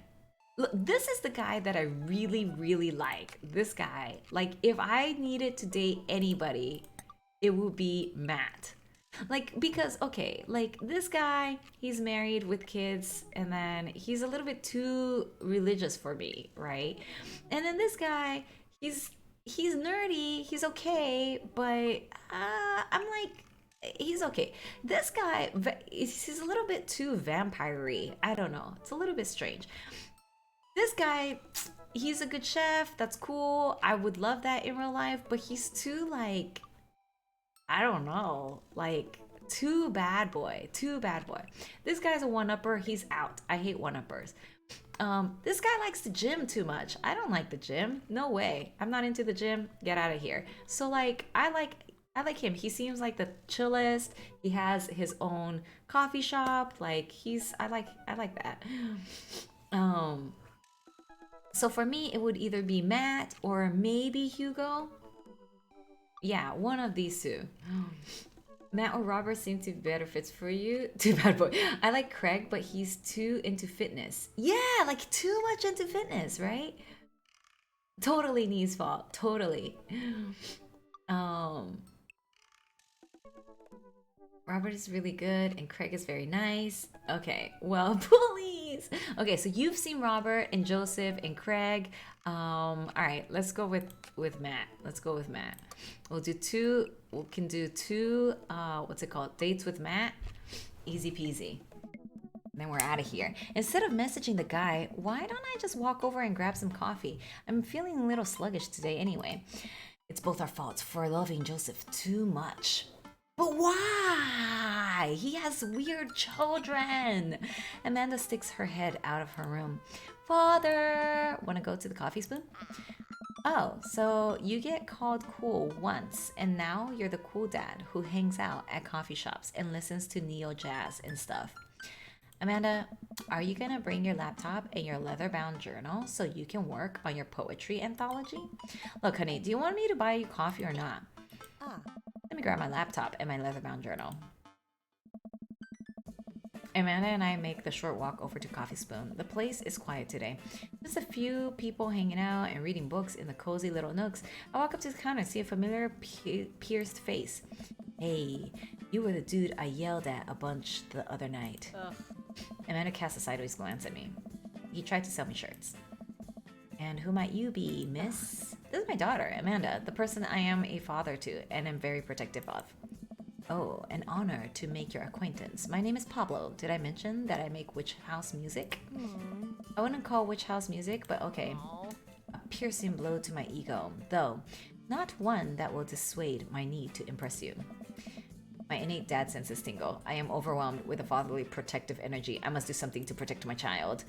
I changed the subject. Anyways, Pablo, I didn't know you worked here. Yeah, man, today's my first day. Matt's still training me. Star! Matt comes out from washing dishes in the back room to meet Amanda and I. He and I high five, as fellow cool people do. Fellow cool people. Okay, let's blame me because I knew Joseph's ending, but I still love him. How could you let me have such a horrible ending? We should force her to go after that one guy we all hate. Which one? The one-upper? You want me to go after the one-upper? I just hate that they made him a one-upper. We did get to know him, and he chose his wife afterwards. Yeah. At your service, although I'm only here until Vacant Veil starts their world tour. When's that? Well, we have to put out a record first. All right, Pablo. Now, what do we do with customers again? Right, yes. Pablo clears his throat. Hello, good folk of Maple Bay. Can I interest you in a tasty caffeinated beverage? A smashing pumpkin spice latte, please. A classic. And you? Americano football. Decaf for cutie. Father John Misto. Let's go with Americano football. Americano football, please. Our coffee is as strong as that band's feelings. Good choice. I don't get it. Oh. American football is a sport, but it's also this emo band that made a good album and then waited over a decade and then made another good album, and their music was very sad and sometimes featured sad trumpets. Wah wah. And I'm over explaining the joke again. Oh my god, Decaf for Cutie is so cute. Decaf for Cutie is pretty cute. We didn't capture his heart plant. No, we did not. We only got to know Joseph's eggplant. Oh, wow. Coming right up. Pablo gets to work making our drinks while Matt observes him. He'll get the hang of it. For as goofy of a dude as he is, kid works hard. Hey man, that concert was a lot of fun. We should hang out again. Hell yeah. I'm actually gonna be done training Pablo in a couple hours and was gonna go record shopping. Wanna come along? Absolutely. Pablo brings us our drinks, and Amanda buries herself in her laptop. I spend my time sipping my drink and cracking jokes with Matt. Last time we hung out, he told me that he had trouble hanging out with other people, but for some reason, he and I can talk and joke like old buds. It's weird. I feel really comfortable around him. Once Matt feels comfortable leaving Pablo on his own, I say goodbye to Amanda and we start walking to the record store. Have you ever been here before? No, I mean, we have a record player sitting in the living room, but all I have are 2 copies of Frampton Comes Alive. Oh, this should be fun then. We're gonna find you some good stuff. Okay, thanks, buddy. The walls of the store are packed with posters, artwork, stickers, and records. A few people mill around, flipping through milk crates and albums. Some indie band is playing through the speakers. It's a nice vibe. So, why do people still buy records? Isn't it kind of outdated at this point? There's a lot of people who will try to tell you that vinyl sounds warmer or more true to the artist's intent, but really, I think it's just nice to collect records. It's cool that in this day and age, we have just about every song ever created available instantaneously on our phones, but there's something about holding an album and getting to see the artwork in your hands that I'll always love. I kind of agree with that. It's really nice. That's why I try to get as many of the records that I love in physical form as possible. Thank you. Remember when we were kids and would have to wait around by the radio with a cassette tape so that we could record our favorite songs? I remember that, and it sucked. Hey Flexi, what's up? And then sometimes you would get the radio guy talking over the beginning of the song, and it was so frustrating. It made each listen special. The mixtapes were even cooler because of how much work they took. Yeah, I agree with that. Now you just make a playlist. I think the last time someone gave me a real mixtape was in high school. I look around the multi-level record store and spot some genres: future wave, jungle, anarcho-punk, nunsploitation. I have no idea where to even start. What the hell are these things? Fluxy, how's it going? How's your evening? Man, this is a little overwhelming. Here, let me help you find something you like. If you were a milkshake, what flavor would you be? Cookies and cream, cookies and cream, cookies and cream. If you could only buy one type of candle scent for the rest of your life, what would it be?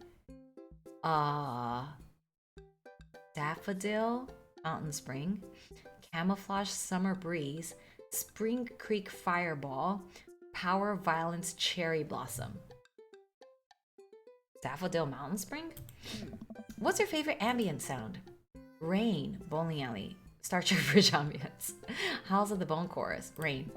What's your dream vacation spot? My backyard, inside an active volcano, living off the fat of the land in Ibiza, starting a new life in the Baltics.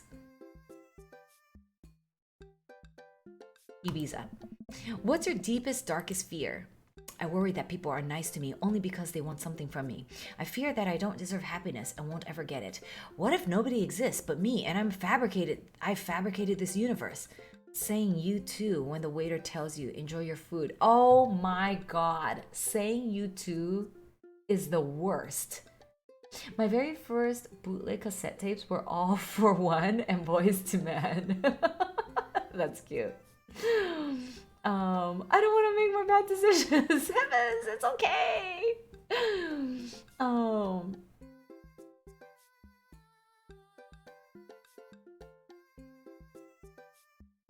I'm gonna say this. Matt thinks for a moment. Oh, I know, just a thing. Matt runs to the other end of the store and returns holding a record behind his back. He shows it to me. This is Trouble Will Find Me by The National. The National have honed their sad guy sound on album after album, and by this point, they're old pros about feeling blue. The music is so amazing that it'll actually cheer you up. Whoa, dude, thanks for the recommendation.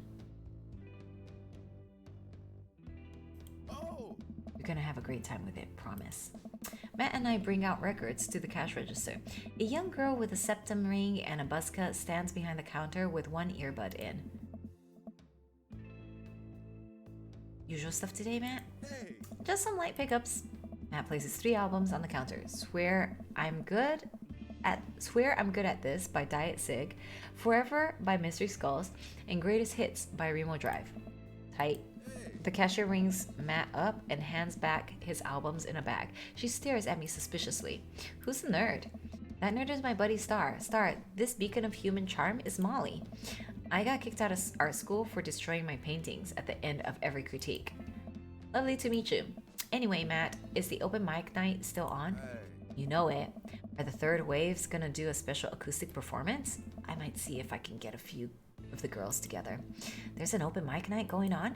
Yeah, dude, we do it every month at the Coffee Spoon. Some amazing talent always comes through. Got a flyer for it right here. You and Amanda should come by that night. Matt blushes. I mean, if you're not doing anything. Will Vacant Veil be playing? If only I finish paying for my record and we head out of the store. Man, what a trip down memory lane. I haven't been in a record shop like that since Vans had shag carpeting. Now that you mention it, isn't it strange to think of all those weird little musical memories? What do you mean? Well, I think music is a very time and place sort of thing. A song is important to me not only in that I think it sounds good, but where I was and what I was doing when I listened to it. There's music that reminds me of exes, of struggling through school, of being so poor that I didn't know where my next meal was coming from. All that stuff and listening to those songs reminds me of those moments of life. Dude, that's very true. Coco was playing a Boyz II Men playlist the other night. It was lovely. I sure you could do it again. If anyone wants something to help them lurk and still put hats on Kels, let me know. I found something helpful. Wait, what does that mean? I like making boys blush. Yeah, now that I think of it, even the pop concert Amanda made me take her to is special to me. I mean, I'm not really a fan of the band, but hearing their songs on the radio reminds me of how young and excited Amanda was. And then that even reminds me of a younger me going to see my favorite bands in concert with all my friends. We would always go to my friend Cynthia Chapman's house beforehand and smoke pot in the basement like we were so slick. Our parents definitely knew what we were doing. Wait, when was the last time you smoked pot? Matt stops and thinks for a moment. It's been decades. Dude, me too. Where do you even get pot now? Is that even what the kids call it these days? I don't know. But I bet I could find out. You want to get high and listen to our new records? Wait, I'm sorry. But he said that it's been decades. Why is he suggesting we get high? Also, I gotta go wash dishes. Someone fill me in afterwards. Okay, no problem. Go wash your dishes. You always have to wash dishes. Like, you get a lot of dishes to wash. Music is awesome. I can't imagine life without it. Man, Experiment was born so long ago, Milkman. That's crazy. Okay, let's do it. Man pulls out his phone and starts texting. After a few minutes, he looks up and smiles at me. Ah, Molly's got a hookup, says to me in an alley near the coffee shop. I don't know. I feel like this is like a little bit shady. Okay, if it turns out it's the feds, you make a break for it and I'll take the heat. Just promise me that you'll raise Amanda like she was your own. You realize that weed has been legalized in this state, right? I definitely knew that. But why are we meeting in an alley then? We live in dangerous times. Who knows what lurks in the seedy underbelly of Maple Bay? We could find ourselves on the wrong end of the deal gone bad. Just look out for Amanda. I swear. Oh, here's our guy, coming around the corner of one of those nasty green dumpsters. Shrouded in darkness is a lean figure dressed in all black. It's not mandatory for me to wash them, but I'd rather my mom not do it. Okay, that makes sense. She is the most experienced in all the world. Needs the master dishwasher.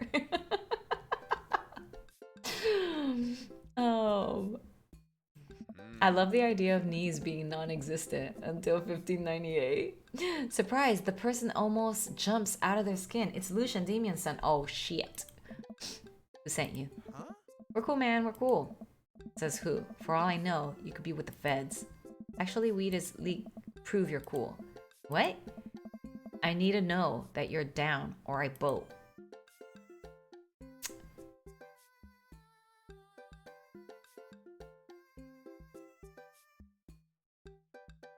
Alright, let's do that. Look, man, we're trying to buy drugs from you, and we know you sell drugs. You have dirt on us. We have dirt on you. We're in this together now.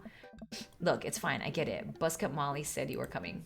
Right. Now that formalities are out of the way, let's make a deal. Sigh. Alright, how much do you want? One. One what? Yeah. He means weed, Lucian. Yeah, but how much? One? Oh my god, look, here, take this. Give me $10. Just don't tell my dad. Let's all forget this ever happened. One? Give me one marijuana, please. I won't. Tell your dad if you don't. Lucian hands me a baggie of something and disappears down the alleyway. I open it and take a deep whiff. Smells like genuine drugs. Yes, sirree. That went smoothly. Yeah, we should get off of public property before we smoke this. Great idea. Let's head back to my place, yeah. I wouldn't know how to be wild either. I would like one weed, please. I think that's hilarious. Hey, Zephyrus, what's up? Oh, we're not. We gotta change the title because we tried to break up the marriage, but it didn't work out.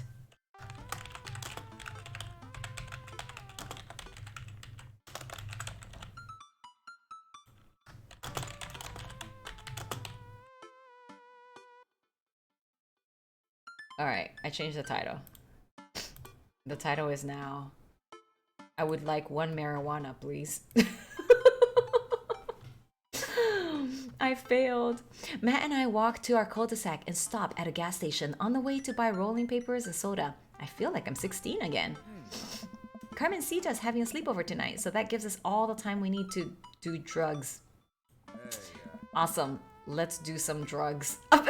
Okay, I'm sorry. The way that they talk, if a married couple cheated on each other, but with the same person, okay, that would be very strange. I mean, you might as well just have a threesome at that point. Matt pulls one of the records out of his bag and puts it on for us. I plop down on a comfy leather couch and look around his place. There are a bunch of band posters, and his record collection takes up an entire wall. We roll back time and are now looking for the bad ending for Matt. Wait a second. You think there's a bad ending for Matt? Whoa, what a collection. Been collecting my whole life. It was nice to finally get them all in one place. After being on the road for so much of my life, I had to ask my parents to hold on to them for me. Matt sits down next to me and we lay the marijuana drugs out on the coffee table. Do you want to do the honors? Please, it's your house. If you say so. Matt pulls out some rolling papers and sprinkles some of the beaten tobacco onto a piece. He starts rolling it back and forth and the paper breaks almost immediately, spilling drugs all over the couch. Never was too good at this. Matt tries again and is able to successfully roll a nice looking weed cigarette. It's called a joint. He hands me a lighter and the blunt, I think, and I take it. Um, well, let's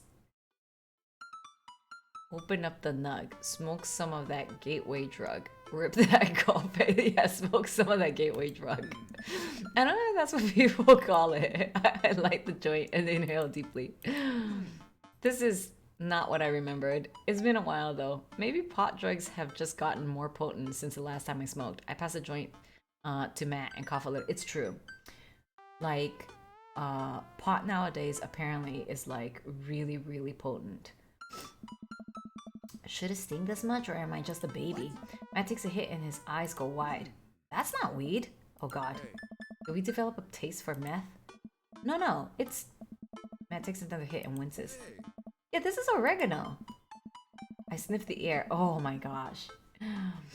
Yeah, that would definitely explain why it smells like a pizza place in here. Oh, that little punk ripped us off. I mean, but it's $10. Oh well, we can still relax and enjoy the music sober. Excellent. You know what? You're right. We sit and listen through the Diet Sick album that Matt bought, which is catchy as hell. Apparently, because, man, I haven't smoked in ages, but I have a lot of pothead friends. A lot of them. But they're in LA, so I can't partake anyway. My coworker told me she tried pot on her last vacation and did not enjoy it. By herself, you shouldn't do it by yourself. Probably that's not as enjoyable. Also, the first time's probably not gonna be the best experience, I would say. Yeah. Unless you're with the right people. I don't know. I look around the room again and see photos of Carmencita growing up. I think she was with friends, our former boss. A lot of times they people, when they smoke for the first time, they don't feel like they're high. Even though they are, they just can't tell. Kelsey's sex advice: don't do it by yourself. First time probably won't be as enjoyable. Do it with the right person. I look around the room again and see photos of Carmencita growing up. I spot a young woman with a huge smile in one of the pictures with the two. Who's that? Oh, that's Rosa. She was Carmencita's mother. She died when Carmencita was young. I'm so sorry to hear that. Amanda lost Alex at a young age too. I can understand how hard that must have been. Oh my god, we have the same history!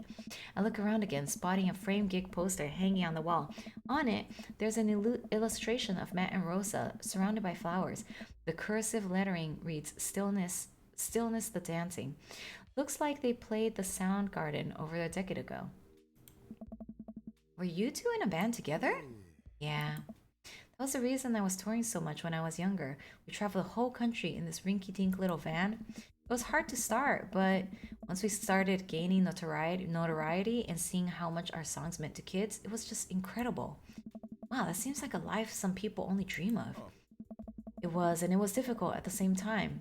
I couldn't have done it without someone by my side. Rosa and I knew that we couldn't do it forever. The long hours on the road, missing your family, sleeping in the van, all that stuff. So once she became pregnant with Carmencita, we put down roots in our favorite town to play in, right here. Since she was a kid, Rosa always had a dream to own a quiet little coffee shop. So she died before it opened. I'm so sorry. Don't be. I'm not really sure what to say. I couldn't possibly count the number of times I told people the same thing after Alex died. Matt gets up to flip the record. Next to the turntable, I notice a dusty piano. Okay, that's not a dusty piano. Do you play? I'm out of practice. I used to jam on the keys back in the days. Oh yeah? I fronted the hottest 7-piece ska band that Eagle Rock Bay High School had to offer. No way, you had a ska phase? Bass, ska never dies.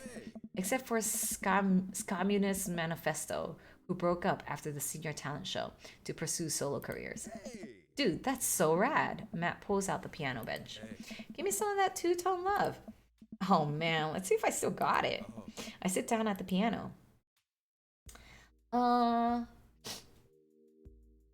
I mean, he wants to hear ska. Let's do ska. Hey, I think I'm doing it. I'm playing ska. Hey. Wait, that was just smoke on the water. Man, I've forgotten how to play. The deep purple is always appreciated nonetheless. Alright, buddy. Can you top that? I shouldn't. Oh, come on. Hey. No, it's been a long time. Never too late to get back into it. Matt, you just sat through a butchered version of Deep Purple Smoke on the Water. How much worse can it be? Matt stares at the piano for a second. Okay. Okay. Oh, I got eggplants. I got eggplants, guys. Matt closes his eyes and runs his fingers over the keys. He breathes in deep and starts playing a melody. If I didn't know that he hadn't played the piano in a long time, I would never have guessed. Matt plays a soft, sweet tune filled with emotion. I've never heard this before. Is this one of his original works? This is so cool. Matt finishes the song and finally opens his eyes. How was that? That was amazing. Oh, it's nothing. Come on, man, that was killer. Are you gonna pull that out for the open mic night? Oh no, I never play at those. Well, why not? You're really good. It's just, I just don't do it anymore. I just don't like being up there and alone and having so many people stare at me. It doesn't feel fun anymore. I can sense that Matt's getting uncomfortable at the thought of it. I won't push him any further. Alright, man, but I hope you know how beautiful your music is. Thanks. Matt and I sit and listen to more records until it gets late, and I decide that I need to get to bed. Matt walks me to my door. Let's never tell anyone about the oregano, okay?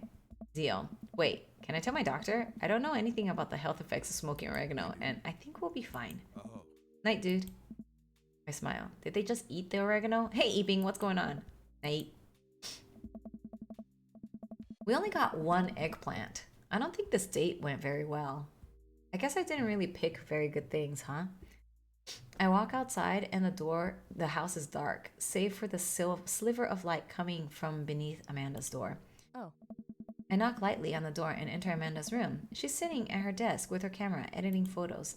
Hey, Amanda? Amanda swims around in her chair to face me and slumps down. What? Smells like a pizza parlor in here. What? Nothing. So, what's up? Dad, I'm hungry. What? Wait, no. Hi, hungry. Hey. No, I'm Dad. Amanda collapses on the floor.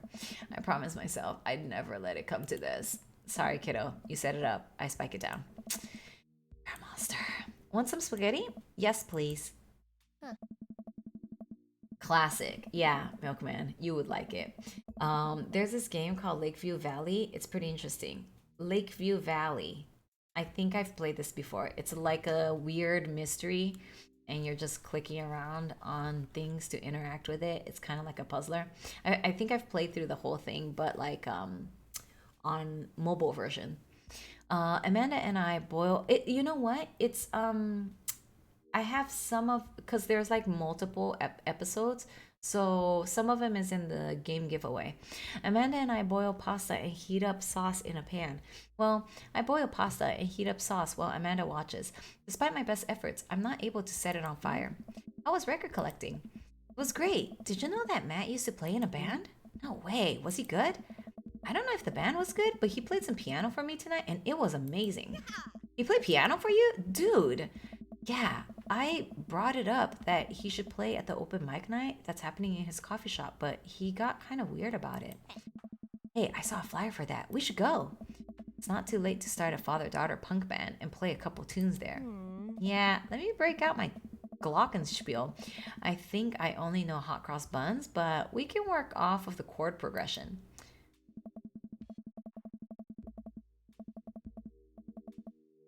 Lakeview Valley has multiple oh, okay, gotcha. Huh. I don't know. Maybe I'm thinking of a different game than Eeping. Amanda and I have a nice dinner, and before she goes back to her room to do photography stuff, I end up watching True Life. I'm a house hunter. They're staging an intervention for the house hunter who is crying uncontrollably over the color of the walls. They know they can paint the walls of their house any color they want, right? Matt's song is stuck in my head all night. You used to play the Glocks? Oh, shoot. Did we do okay? Okay, Man. A is not too bad. Look at our cool meter. Our cool meter sucks. Hmm, that's unfortunate. Welcome. You've got dads. Oh, something's happening. Hey, are you up to anything tonight? Hugo and I were planning to go to the art walk downtown and were wondering if you would care to accompany us. I would normally write a letter longhand, but I've run out of distressed parchment paper. Whoa, why can I see Hugo, Damien, and Hugo's chat? Am I a hacker? But I don't even have a hacker alias. The feds are gonna bust down my door any minute now. Also, why are you texting this? I've gotta destroy this computer. Star, this is a group chat! Oh, thank God. Do either of you guys know how to destroy a computer? You can run Derek's boot and nuke from a startup flash drive, but once you've done that, it's best to physically destroy the platters altogether. The Victorians were well versed in information security. Star, do you want to go see some art or not? Art is good. Let's go see art. See that art. You're just neutral to Matt. Kels, you were never cool. Wow, thanks. Thanks, appreciate it, Flux. Can't believe everyone can type a whole essay in a second. I know, they're very fast typists. Do you guys have like art walk in your cities? Here in like our downtown, we have art walk every, I think it's like the first Wednesday of the month. Have you guys been? I think I went to our art walk like maybe twice, and then there was a shooting, and then I never went again. Detroit does, I'm pretty sure. Yeah, probably. I mean, the bigger cities should have an art walk. Okay, what is an art walk? It's like, I don't know, there's like booths, like they'll close down the like several blocks, usually in downtown, and then they'll have like booths and art that you can see, and all of the art galleries are open, so you can go visit them, and then yeah, it's like a big city sponsored like art event. So it's really cool. So your city should have one, especially if it's like a bigger city. Someone said Kels wasn't cool. Yes, Flux said I wasn't cool. Damien and Hugo invited me to the monthly art walk in downtown, Maple Bay. Yeah, usually it's set in downtown. I've never really been to one of these before, so I'm not quite sure what I'm in for. And then they have like a bunch of food trucks. I think I'm here a bit early. I heard it and came to say I disagree. Thanks for coming to my TED Talk. I don't see Damien or Hugo around anywhere, and I feel just a little uncomfortable standing among all these fancy art people. Star? I turn around. It's Joseph. Joseph, what are you doing here? Joseph scoffs at me. What am I doing here? How could you ask me that? I'm obviously a huge art appreciatist. Oh. Okay, fine. Damien invited me to this art walk thing. I'm guessing he invited you too? Yep. Admittedly, a little out of my depth here. Thank God. I thought I was gonna be the odd one out. Are you allowed to say that? Say what? You know, thank God? Yep, I actually get double points when I say it since I'm a minister. The points get you into heaven. That's how it works. Anyway, where are the guys? I look and spot Hugo and Damien, who seem to have just arrived at the gallery. Good eve, good eve, good eve. Evening, friends. Oh. Who's ready for some art? I have no idea what I'm in for. You know I am. You know I love looking at paintings that are in frames and also paintings that aren't in frames. Yes, I love both of them. More. What's going on? How are you, dude? How's it going? We do have galleries where I live, but never seen an art walk. Well, it's usually held once a month. So you should visit your I mean, I'm sure if you just Google your city, if it's a bigger city, your city plus art walk, it would show up. Um, I'm glad you are well, Amor. Oh my gosh, my nose is like jacked. You know, wait, no, also in frames. Yes, okay. Art is good and stuff. Yeah. Well put, Star. Oh. All you have to know is that if you're ever feeling overwhelmed, there's generally always a table that has free wine and cheese. I like art now. Oh. I've got the table in my sights. Now, if you'll excuse me, I'm gonna go help myself to some tiny wines. No, we're gonna talk art with Hugo and Damien because I know that I am wasting my time with Joseph. Okay, in another lifetime, we had a fling and it didn't work out. He wouldn't leave his wife for me. So it is a waste of my time in this lifetime. So, what's this first place? This particular artist specializes in landscape painting of various locales within the American Northeast. I look at the art. It is rad art.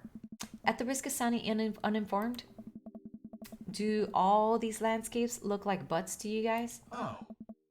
Damien and Hugo lean in, examining the paintings in earnest. Oh. It would appear as if you are correct. Oh. Valid assessment, Star. Hey, this art stuff's pretty easy. Oh. Have a good lurk. Have a good lurk, Heaven's Door.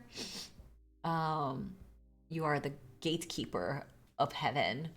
Oh, it gets more complicated. Sometimes the butts are more symbolic. Sometimes the butts are metaphors. Sometimes art is about the butts they don't draw. Interesting. Joseph returns to our group with tiny cheese and wine. What did I miss? Butts. Oh. Shame. The cheese is nice though. Oh. Shall we visit the next place? Negative space butts. Yes, art is all about butts. These are not butts. This is definitely just a bunch of negative space. We leave the first gallery and walk a few minutes before we reach another one. This gallery is a bit more crowded. Huge paintings of, I'm not even sure, hang on the walls? Oh geez. What am I looking at here? Oh. This is abstract art. I think the more important question is, what does this art mean to you? I stare at the painting, concentrating as hard as I can on its meaning.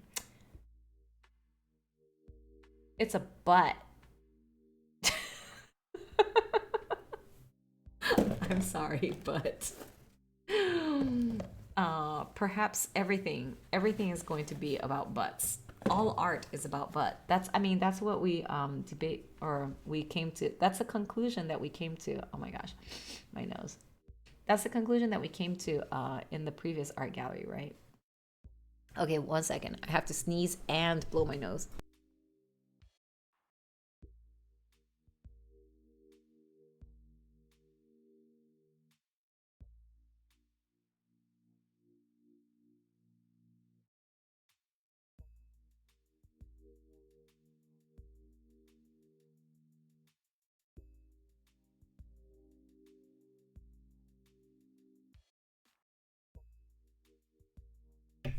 I think the air is so dry, my nose is like so jacked.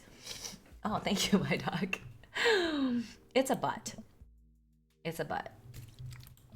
Everyone else stares at the painting. Yeah, that's definitely a butt. Oh. While a valid assessment, I feel like the artist was trying to make a different statement. Probably how much he likes butts. You are a servant of the Lord. We're all God's creatures, even butts. Oh. Comparing this piece to the artist's body of work, I'm pretty sure this represents the sense of isolation he feels creating traditional abstract artwork in a field that's rapidly moving towards digitization. Wow, how did you figure that? That's what it says on the placard. Oh. Let's look at a few more of these. We walk around the gallery, sampling some more of the artist's work. I almost hate to say it, but abstract art is kind of growing on me. It's interesting that the artist chooses not to let their work be defined by, what's the word, realism? Realism. I am not a fan of modern art at all. Even butts. Oh, yes. Oh. As we're looking at one of the paintings, a patron scoffs loudly. Psh, I could do that. Excuse me? Hugo, not here. No, come back here. The patron walks away, not noticing Hugo fuming right next to him. Oh.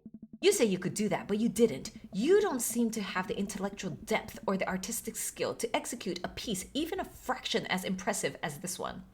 I'm not angry. I'm just Art is the disappointed. truest expression of the self, and it seems like your self is bad, so your art would be bad. Hugo's insult game isn't the best, but there's no denying his passion. Damien is holding him back at this point. Friend, he's not worth it. Hugo manages to cool down. He smooths his jacket. I'm sorry, I just love art very much. We know, buddy. I pat Hugo on the shoulder. You know what would ease the mood? Is it cheese? No, wine. It's wine and cheese. Yeah, yes. Co-signed. The four of us head over to the wine and cheese table, which thankfully is grounded in realism and is actually wine and cheese. We got one last stop on the tour. You lot feeling up for it? Is it gonna be any weirder than this art? How delightful. The one marijuana was too much. It is absolutely weirder than this art. Let's do it. Cheating Joseph? Damien, Hugo, Joseph, and I walk over to It's a Foursome. Walk over to a performance in the street. Several masked performers in leotards undulate wildly on the ground, screaming both at each other and us. So, quick question. Shoot. What is happening? I second this question. Performance art. What does it mean? Again, I pose the very same question to you, Mr. Kells.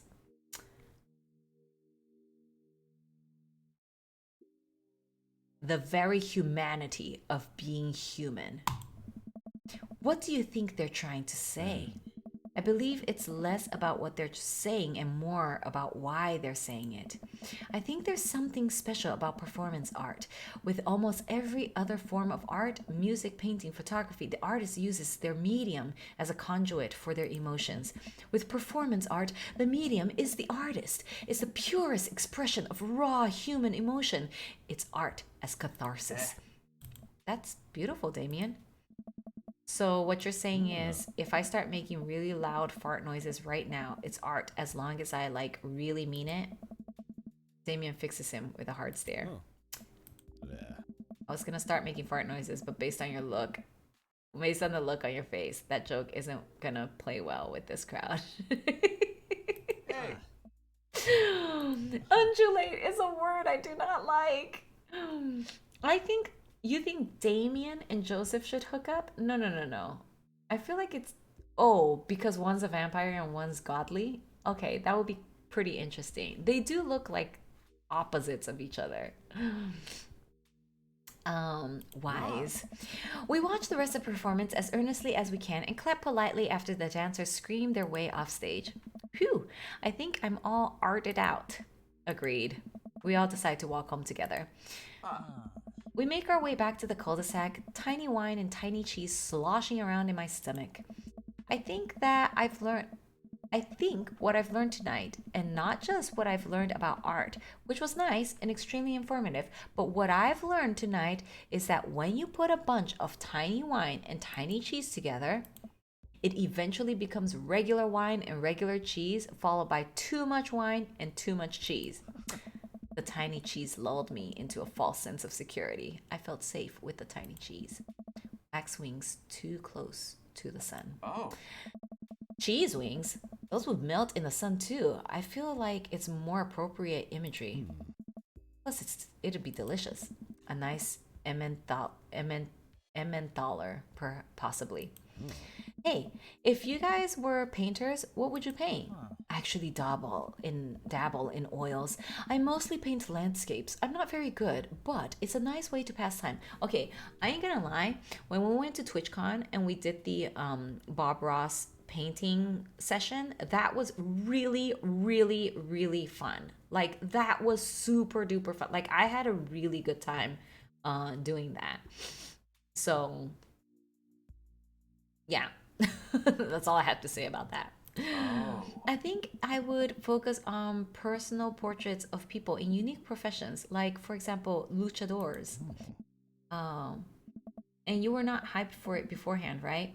Well, I mean, I felt like we should do it because I felt like it was a cool opportunity to do something that uh, I normally don't do.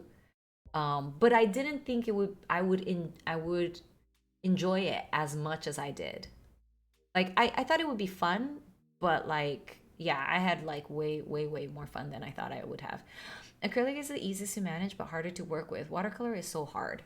Really? That's interesting. See,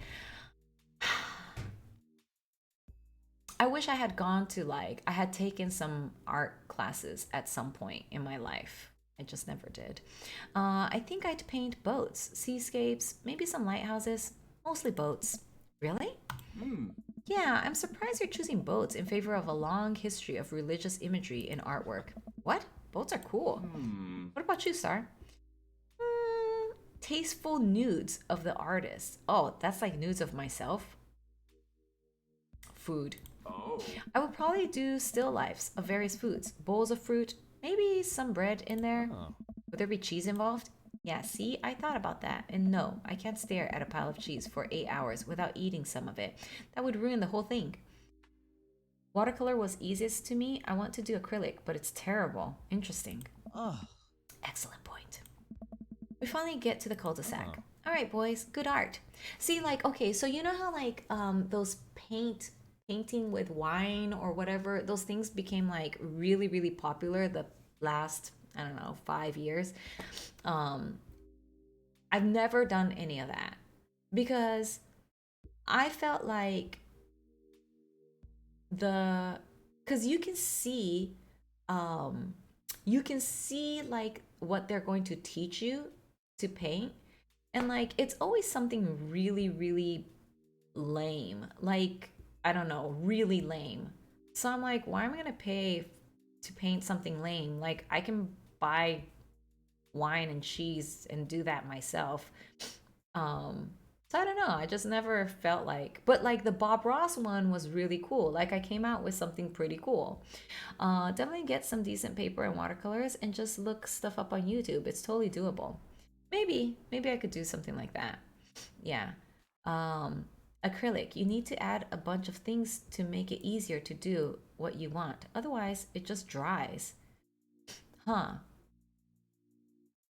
I think if I had like, if I could pick any medium to work with, I feel like it wouldn't actually be painting stuff. It would actually be sculpting. I feel like clay like draws me in. I've always wanted to do like a sculpting type thing. I think I'm more like, I just want to be more manual with it. Let me know if you need recommendations. Okay, I like the aesthetic of watercolor best, but I'm not very good. See, the problem is I don't want to spend money on like stuff that I'm not gonna use, and like I have like a little watercolor set, but that's in LA. So the only set that I have here is my like I have like a I have a color. I have this.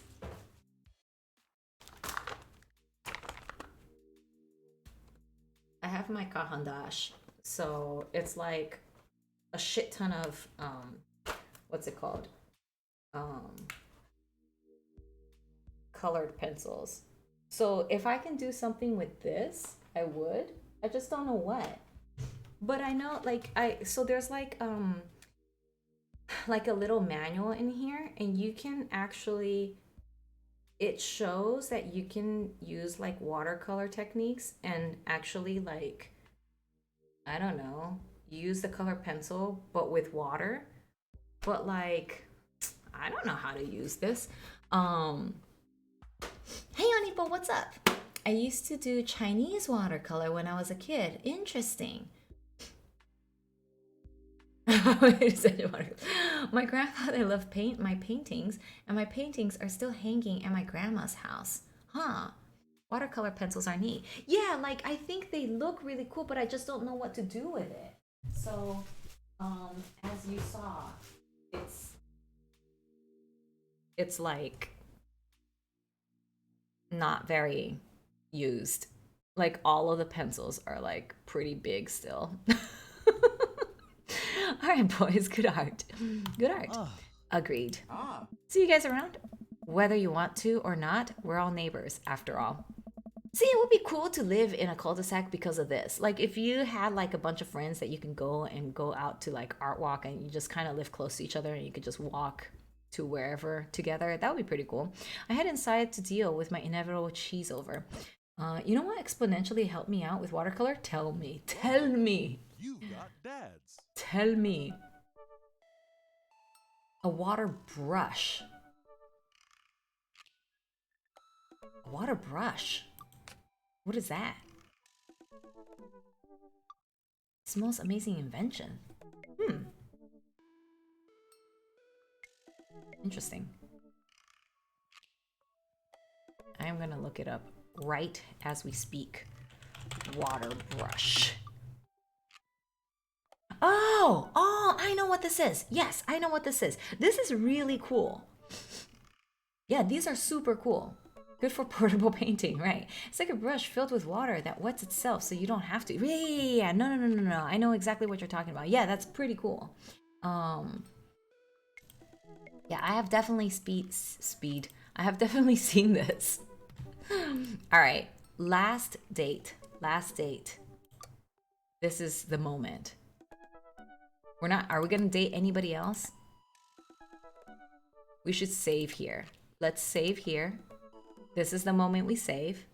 And then we can always come back to this point if Matt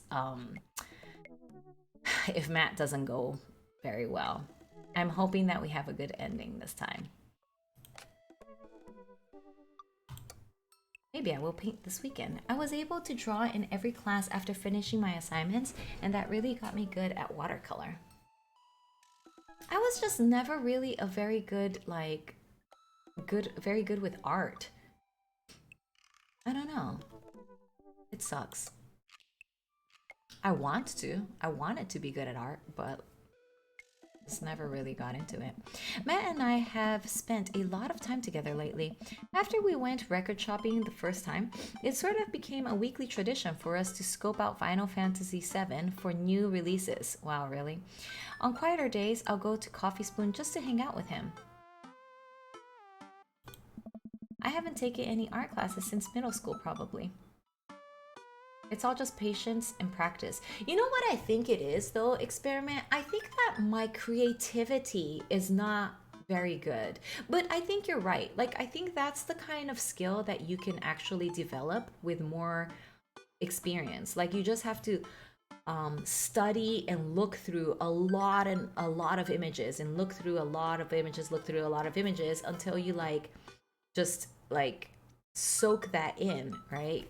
Because right now, like I feel like I used to be creative when I was younger, but now I have zero creativity. Like I just can't. My creativity level is non-existent right now, and I just feel like it's because I haven't had any need to be creative in years.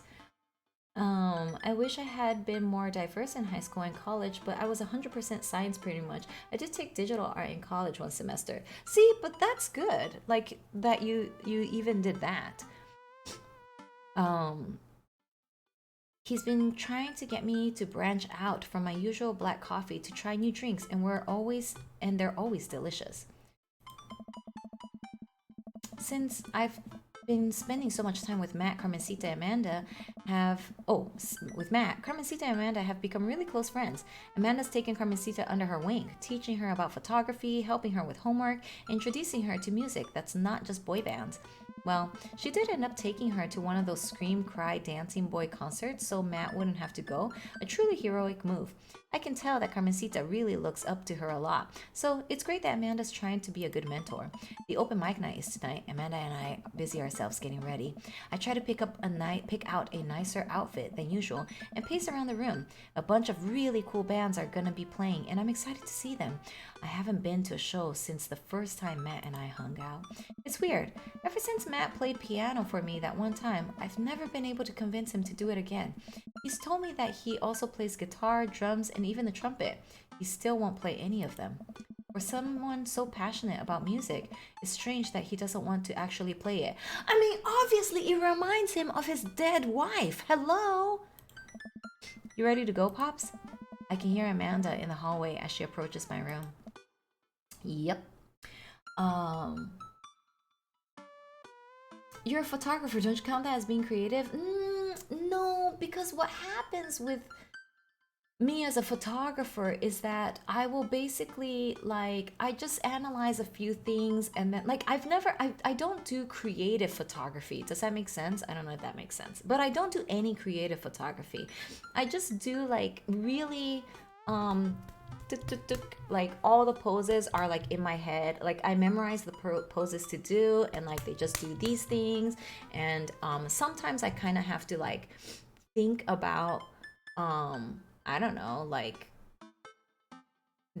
I might have to do something different, but not really. I generally don't think I'm creative. It's more like I see this image and I want to draw it. Yeah, but I don't see any images. It's blank here in terms of images. I tend to take pictures of stuff I want to paint or draw later. Interesting.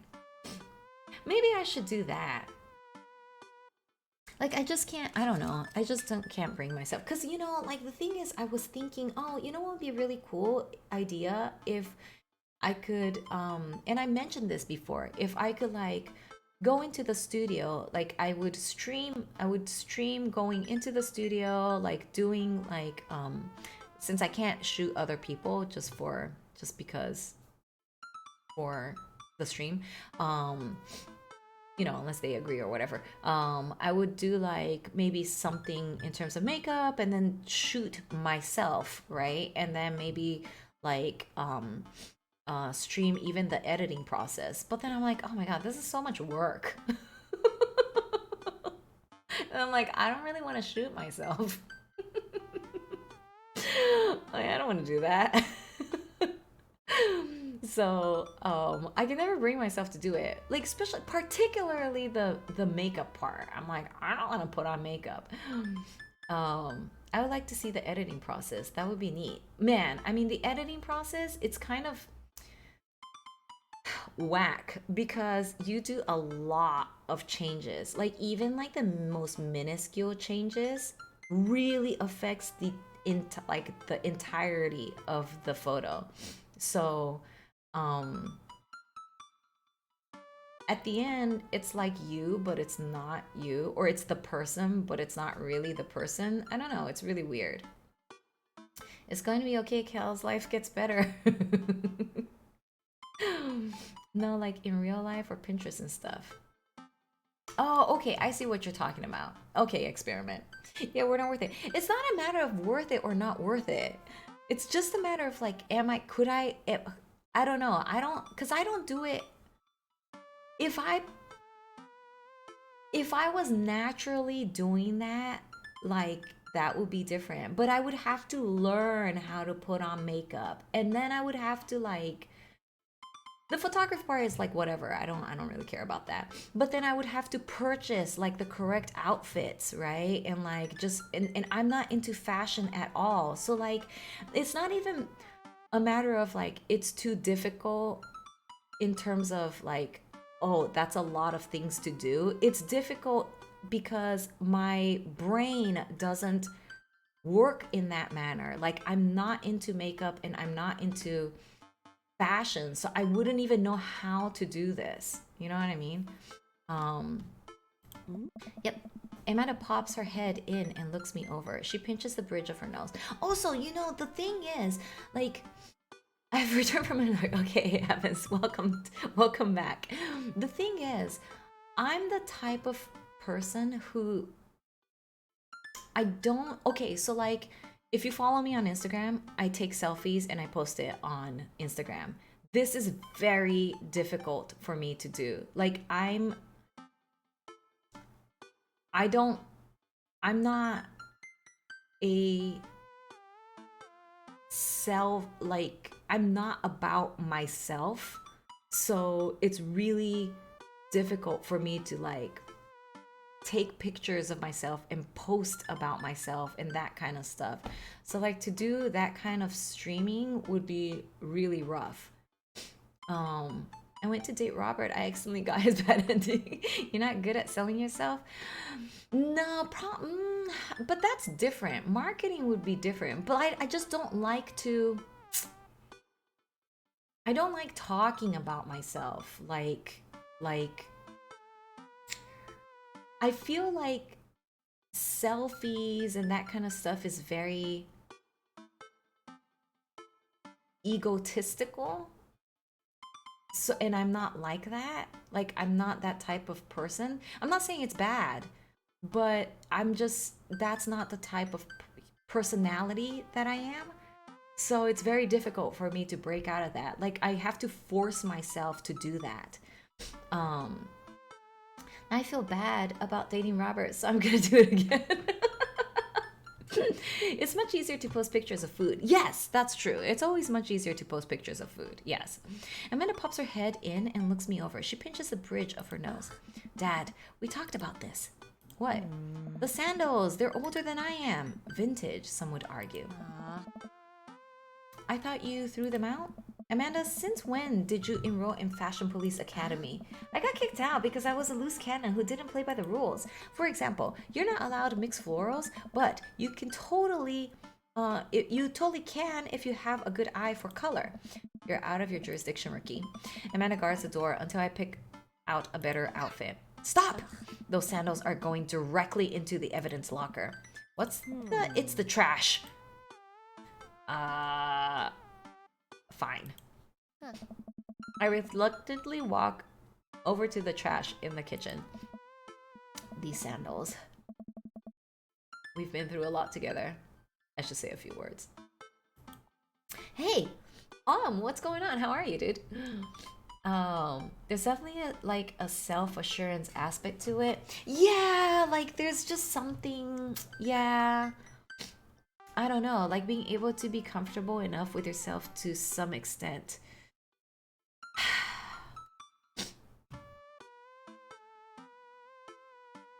Yeah, 11, make a wish. Alright, I made my wish. This wish is never gonna come true, so, I don't know how useful it is to make this wish, but we'll make it anyway.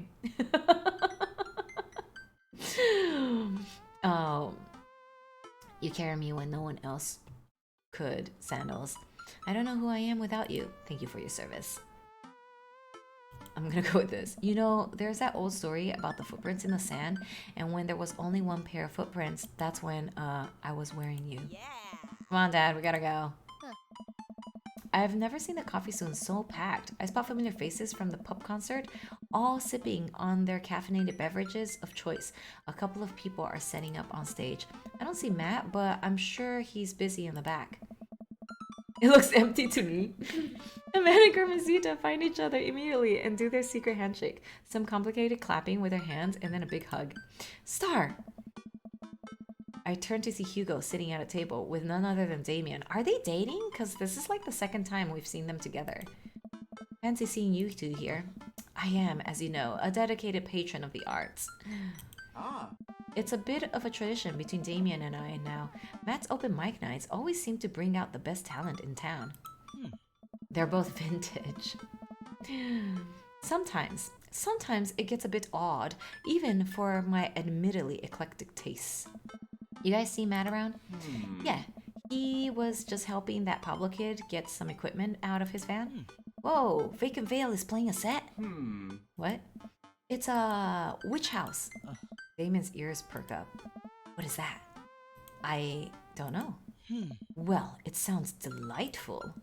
Amanda says it isn't. Shame. Alright, I'm gonna go find Matt and see if he needs any help. I head to the back room of the Coffee Spoon where I find Matt going over some last minute show details with Pablo. My dude. Pablo and I share a full-on sincere bro hug. Glad you could make it, Star. Wouldn't miss it for the world, man. You guys need any help? I think we're all set, actually. Pablo, can you remind me what order people are going up in?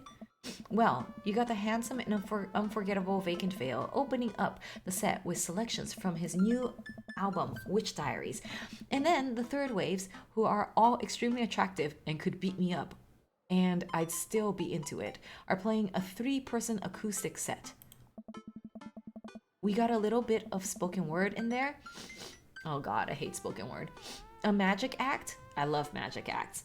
And then it looks like we're closing with Jonathan Jones and the Speakeasy Choir. No, absolutely not. I remember the ridiculous set that this band put on when they opened up for Pup. Sometimes when it's quiet, I can still hear the sound of an accordion being violently thrown against the wall over and over. They weren't that bad. No, you don't understand. The last time they played open mic night, they lit their bassist on fire and the fire marshal had to shut us down. They also refused to pay for their drinks. Yikes. They are not playing tonight. Well, they're outside, all 17 of them. Tell them we're full. And who's filling their spot? Matt, you should play. What? Come on, Matt, you should play. No, I can't. Oh, he hated that. I'm never gonna get a good date with him. How am I gonna get the good ending? I'll play. What are you doing? What? What do you even do? Stop talking. Close your mouth. The Communist Manifesto is making a comeback solo show. Thought you didn't know how to play anymore. Don't know how to play anything anymore. Ska comes to you in the hour when you need it most, without fail. Stop being so desperate. So to please your hot friend, Star. Is there a keyboard around? Your unending thirst will be your ultimate downfall. Kels, do you have a habit of volunteering others to do things they don't want? Be a bit more considerate. No, I was just suggesting that he should play because he's incredibly talented. All right. The fact that he said no is fine, but he should play. Hey, Noel, what's going on? Yeah, I have one right here. Then it's settled. Dude, are you sure? No, I'm not. As sure as ska is generally played with staccato notes on the upbeat. Well, as long as nothing gets set on fire, it can't possibly be worse than Jonathan Jones and the Speakeasy Choir. Matt grabs me by the shoulders and stares into my eyes. Thank you, Star. I owe you big time. Noel, how's it going, dude? How's it going? Why are you making that face? I settle back into my seat with Amanda and watch the show start. The house is packed now, with a few people even standing outside to watch. What have I gotten myself into? Should I move my bed by myself right now? No. What, why? Why? Amanda, I may have made a mistake. Dad, if you bought a brand new pair of those sandals in hopes that I would be okay with you wearing them, I swear I agreed to pull out my ska. No! Absolutely not. I had to help Matt. Yeah, make Bugcat help you. This is a hard game for me to watch. Dad, I love you, I support you, but we left ska behind for a reason. Look, it's either this or we're in the splash zone for a group of 20 musicians all crying at the same time for the sake of art. And I'm not being hyperbolic about the splash zone thing. They literally hand out ponchos. Somehow, this is the preferable option. I just have to play the thing. Play what thing? You don't know how to play any instruments. Just promise me you'll still love me after this. I promise. But I may have to change my last name, and I hope you'll understand. Of course. My new last name is going to be Fireblast. Amanda, or maybe Cold Steel. Hey. Matt takes the stage to a roar of applause from the crowd. He grabs the mic and addresses us all. Thank you, everyone, for coming out tonight. Matt's so nervous. And I'm nervous. I can't stop staring at his mouth, and that makes me even more nervous. We have a jam-packed roster of amazing local talent who you might already know or maybe have even seen before, but would like to see him again. And I'm rambling now. Sorry. Oh, Matt.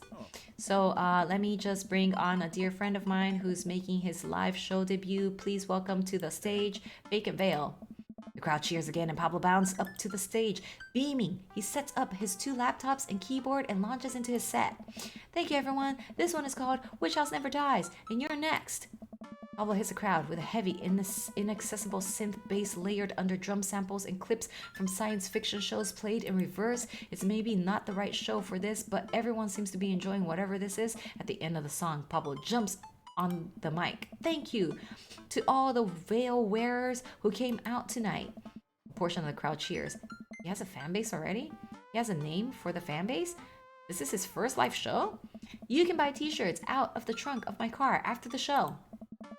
Also, I'd like to thank my mom for coming out to watch me play. You're my rock, Ma. Love you, honey. Pablo plays a few more songs that are actually super fun to listen to. Wow, definitely did not see that coming, especially after Amanda's strongly worded thoughts about the genre. Once he's done, he vacates the stage and Matt jumps back up again. Whenever I hear splash zones, something unsavory is about to happen. Big round of applause for our very own Pablo, who coincidentally works here. Yay, Pablo! And hey, next up are a group of young ladies who have been tearing up the East Coast with the riot punk for 3 tears now. Years. 3 years. Sorry, the writing on my hands smudged because I'm sweating. I shouldn't have told you all I'm sweating. I'm sorry. Wow, he seems just as visibly nervous as I feel right now. Put your hands together for the Third Waves. Buzzcut Molly from Vinyl Fantasy VII takes the stage, followed by 2 girls with colorful hair and fishnet stockings. All of them are wearing combat boots, and all of them look mad about something. Their set is so energetic that it almost seems like a pit is gonna open up in the coffee shop. I look over to Amanda, who's clearly enjoying the hell out of anarchic, female-fronted punk rock. Dad, can I get a lip ring? Sure, if you pay for it yourself. Come on, it's no fun if it's not an act of youthful rebellion. But that's why you pay for it yourself. Hello? After the Third Wave close out their set, a variety of acts play to the delight and sometimes horror of the crowd. The magician tries to turn a cup of coffee into a cup of coins, but ends up just spilling hot coffee all over himself and dropping the coins. As each act leaves the stage, I get more and more nervous. There's so many people here. I don't know anything about how to play the piano other than it has keys and you have to touch the keys to make sounds. Okay, I'm sorry, that's not true because he played the piano earlier.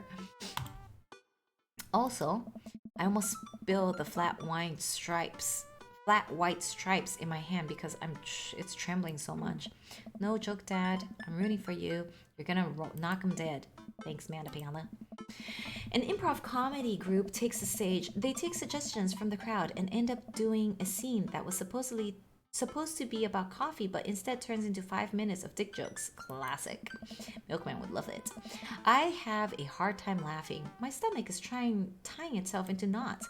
Not just regular knots either, like the kind of knots you get when you throw your phone charger, headphones, and laptop charger into the same bag. Out of nowhere, Matt sits down next to me. Hey, are you doing okay?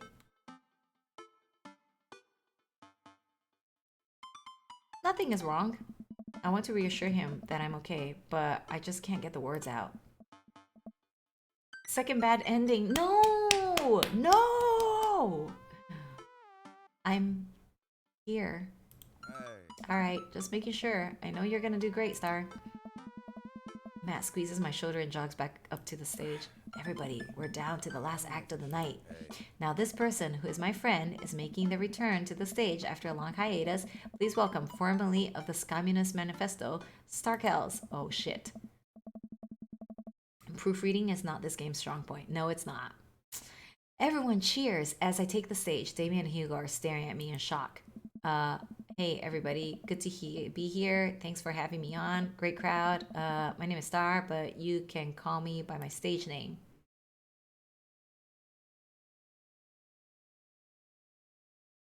Frankie Two-Tone. The crowd claps politely. I sit down at the piano. That's a lot of keys. There's so many keys. Do pianos usually have this many keys? God, these lights are really bright. Someone coughs. That was a good answer, hey. I guess that's some good stage banter. And now I have to play a song. This song is called Beam Me Up, Scotty. Deep breath. How hard can it be? Oh my god. Oh no. Oh no. No matter how disastrous this is, I just have to make it through this whole song and I have to save the day. Here goes nothing. Oh no. Oh no. Oh no. Oh no. Tickle that ivory.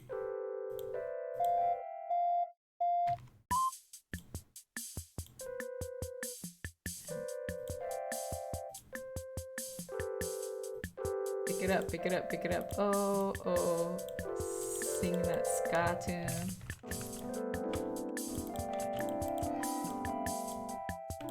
Rude boy's coming for ya. What the hell is this?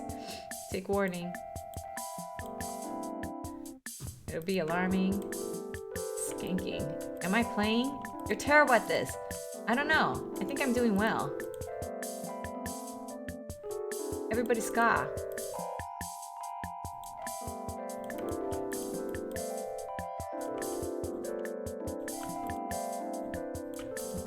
Dude, I think I'm doing pretty good. It's so bad. What are you talking about? This is a piano solo. Woohoo!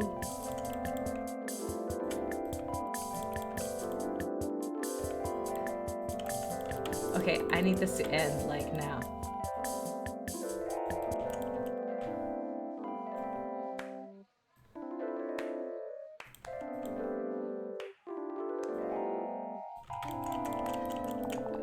Please end. Please end. Yes!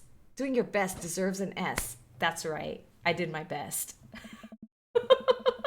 I'm enjoying the music.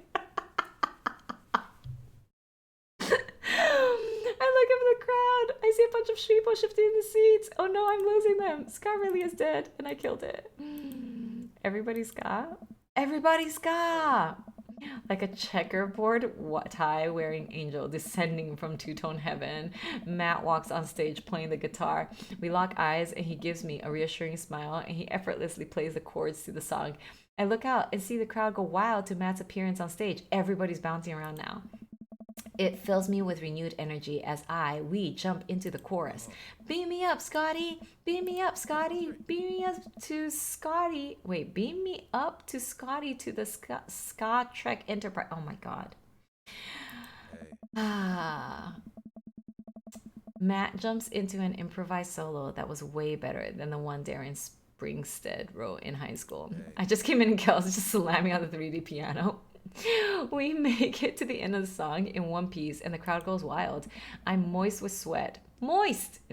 Head to toe. Ladies and gentlemen, Matt Stella! The crowd practically screams. They all start chanting Matt's name. They want to hear you play, man. Matt smiles. I think I'm ready. I excuse myself from the stage and take my seat next to Amanda as Matt cozies up to the microphone. I take back what I said about ska. That was pretty cool. I high-five Amanda and we look toward the stage. Hey everybody! More cheers. I haven't played in front of people in a long time, but it's cool to be back. This one goes out to a good friend. Matt locks eyes with me. We both smile. Who helped me to be able to do this again. Thank you. This is an old one from Stillness the Dancing. The entire crowd excitedly jumps to their feet. Matt closes his eyes and starts playing an upbeat, intricate melody. The crowd sways to the music. Matt looks entirely at peace with a small smile on his face as he sings. After he finishes the song, the crowd insists on an encore. He ends up playing a few more tunes to an adoring audience before thanking everyone for coming out. The moment he steps off stage, he gets mobbed by people. Everyone seems to be amazed that he's playing again. Damien and Hugo thread their way toward the crowd to talk to me. That was amazing. It was certainly a sight. Do they make industrial darkwave ska? I'm not too sure if that genre exists, but it's never too late to start a band apparently. I glance back over at Matt, who's hugging a bunch of people. They really seem excited to see him play. Well, yeah, he hasn't played since he lost Rosa. What? Oh, I didn't realize. It suddenly all makes sense why Matt was so reluctant to... I mean, are you dense? It must have taken so much for him to jump on stage with me just now. Hey, Bonita, what's going on? How are you, dude? Oh, I missed the whole freaking chat. Hold on. Moisty's thing, and then Bonita. Is Matt a musician? Matt is a musician. He used to like have his own band. Yep. Um. Sheesh, this seems over dramatic for at a coffee shop. Well, I mean, it's an open mic though. The crowd slowly filters out into the street as the show ends. I decide to stick around a little longer to see if I can talk to Matt. Hey, I'm taking Carmencita to get ice cream. Is it okay if she sleeps over? We're gonna paint our nails and start a punk band. Yeah, go have fun. Just please don't wake up the neighbors with any biting truths about the government or whatever. Don't worry, we'll wake them up figuratively instead. Amanda and Carmencita bump fists and head out. I spot Matt finishing up conversations with a couple stragglers on their their way out of the coffee shop. Hey, Matt. Hey. Hey, dude. Need help closing up? Hey. I'd love that. Matt and I stack up the chairs and sweep the floor in silence. We carry the stage equipment back to Matt's van, where we see Pablo selling merch to a crowd of people out of his truck. Shirts of the finest quality, every step of production from thread to stitch, overseen by yours truly. Graphic designs fit for a king. That kid's gonna go far. We head back into the coffee spoon and Matt puts the finishing touches on closing. When we're all done, Matt and I lean up against the counter. Thanks for saving me from myself up there. Oh. All in all, it ended up being pretty cute. Oh. Plus, you protected us from Jonathan Jones and the Speakeasy Choir. Someone told me that they tried to do a street performance down the road and they all got arrested for trying to form a human pyramid in traffic. Did it feel good to be on stage again? Hey. Hey. Yeah, it really did. I heard that you stopped playing after your wife died. I didn't realize it had been that long. Hey. Yeah. Oh man. Matt looks like he wants to say something, but is having a hard time getting it out. Hey. Takes a deep breath.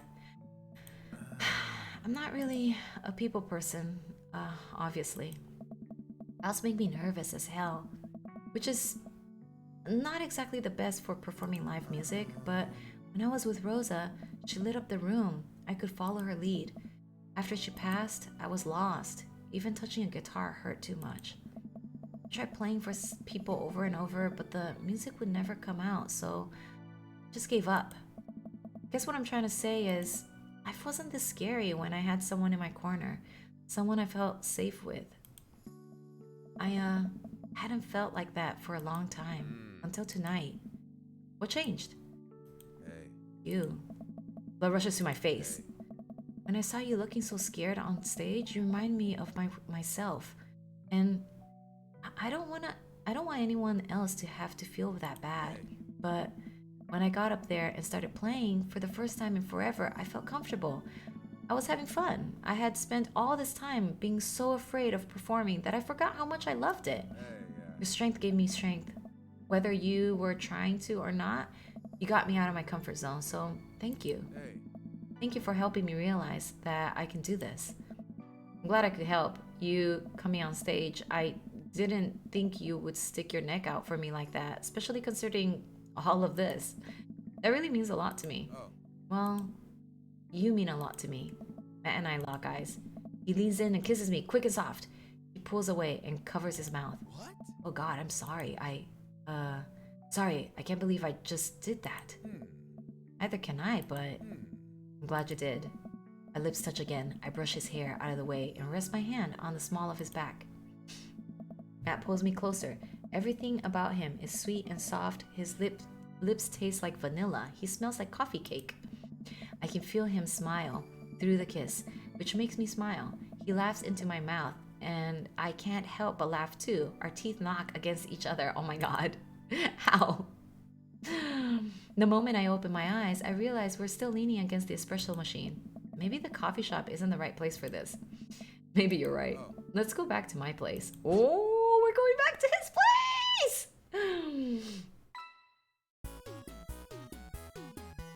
Oh God, I did so poorly, dude. Oh my God, look at my daddy points. Oh my God, that was a... was horrible. That was horrible. I suck.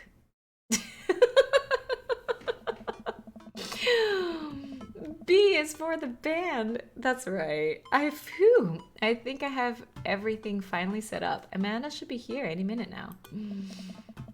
I think that's her car in the driveway. Okay, gotta act natural. Be cool, Star. Be cool. Oh, this is we already read through this from last time. Let's do something different this time. What? No. I had a crab cake sandwich for lunch. That's probably it. You're allergic to shellfish. Oh. Oh no, I forgot. Again. Dad. Oh gosh, I'm gonna be sick. What have I done? I'm kidding. You're right. I have a little surprise for you. Blah blah blah. Okay, so this is like let's go to the backyard. Oh come on, let's go to the backyard. That means the game's soft restart.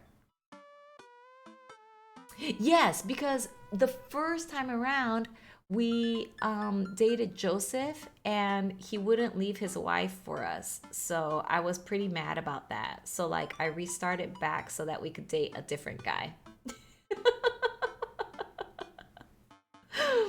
I dramatically whipped the cloth and Amanda's jaw drops. No way. I figure you probably won't be able to get in the dorm. Okay, so like that's fine. We already talked about this. Okay, cool. So let's go to the backyard. Okay, this is where like we were just like weirded out by all these guys surrounding this one girl. That's really weird. Okay, so after she leaves is when we might have different conversation. Okay, here we go. Star, my dude. Pablo, how's the shirt business going? My bud, I got men's shirts, I got women's shirts, I got tank tops in a variety of sizes, shapes, and colors, each one of them of fine quality, screen printed with the logo and visage of world-renowned witch house outfit Vacant Veil, purchasable at most respectable retailers, but more specifically, out of the trunk of my car. I'm also selling my mom's world-famous homemade apple butter. Never stop hustling, Pablo. Baby, you got it. Star! Brian, you made it. Ha! I don't pass up on good Mac. What do you think of the party? It's not bad. Just not bad? Yeah, it's not bad. Thank you for the lovely compliment. How's I messed up with Robert a second? Oh my gosh, heavens, how can you mess up with Robert a second time?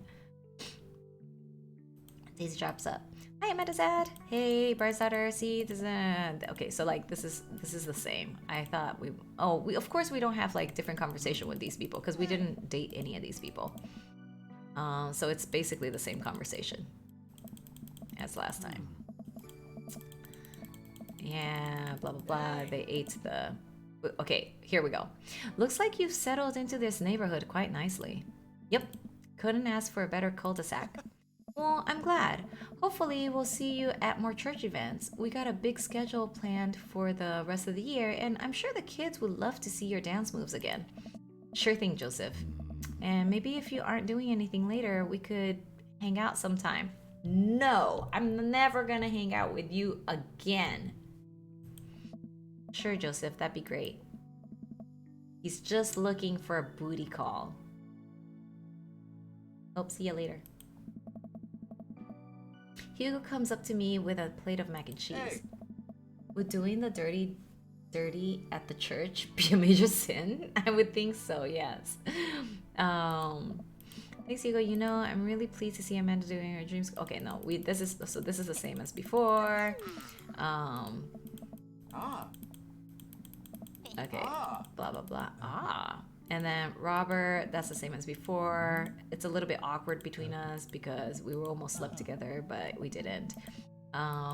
This is the same as before. They were talking about the ice cream. Okay. I spot Amanda Carmencita in a corner at the party. I wonder what they're up to. As I walk up, I can tell they're really deep in conversation. Listen, it's like prison rules. First day of high school, you gotta establish yourself at the top of the pecking order. Really? No, just find a group of people you like and then hang out with them. Be yourself. Don't worry about being cool. You'll find friends. And try not to kiss anyone who also has braces. You get stuck, kiddo. Hey guys. Hey, Amanda's dad. Carmencita here's getting ready for high school. Got any advice? When you join band, Pick the easiest instrument to carry. I'm still walking a little sideways from my sousaphone days. Flute it is. Alright, I'll leave you guys to it. Okay, I'm sorry. She's gonna join band, and when she goes to band camp, she's gonna be playing the flute. Alright, I'll leave you guys to it. Carmencita, me and Amanda still on for dinner with you and your pops tomorrow? Yes, we're already planning a carrot cake for you guys. I better keep making rounds. I leave the two and keep conspiring. Kels, please, she's a child. Yeah, but she's going to high school. Alright? As the party starts to wind down, I take a seat next to Matt. The sun is setting, and everyone seems to have eaten their fill. Hey. Seems like Amanda really enjoyed this. Thanks for putting together such a nice surprise. Carmencita's middle school graduation is coming up in a year or two. Oh my god. I'm sure for the right fee, I could put something together. Oh, she's very young. Only if I get to DJ. Matt looks down at his hands. He does that whenever he's trying to figure out the right words to say. I think I had an idea about where this was going, but I don't know anymore. Son of a bitch! I like you a lot, Star, but I don't think it's more than just as a friend. Oh, okay, wait. I get that, man. Oh, wait. You're cool as hell, and I'm down to keep this as friends. Wait, what? Matt looks up at me. I appreciate that.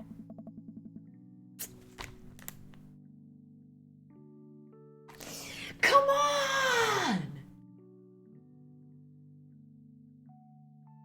I'm still welcome at the Coffee Spoon. Buddy, you'd be the guest of honor. Friendzone, no one wants to be with you. God damn it! I had a middle school graduation, but a small storm cell rained out the graduation. Oh, that sucks. The last guests begin to make their way out of the party. Amanda wanders over and sits down next to me. The other party pops. What can I say? I was inspired. Oh, this is where she gives me the gift. Alright, that's fine. I'm very disappointed, you guys. Very disappointed. It's just because we picked the wrong... I did the thing where he got upset at me. What if I hadn't picked the thing where he got upset at me? I just want to see the good ending. Can I see one good ending? One good ending. I'm so disappointed. This is some... So run 3, you pick Dracula? I only have one more thing for Dracula. One more date left for Dracula, actually.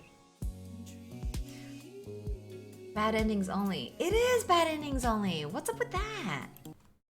Forever alone. I am forever alone. That's not even fair. Hold on. Can I do like I just want to see one good ending. One good ending. No, I'm not gonna do the whole date. I'm just gonna pick the right thing. Hold on. Where's the part where like, is it here? I'm just gonna pick the one right thing where I messed up. Oh, nope, that's not it.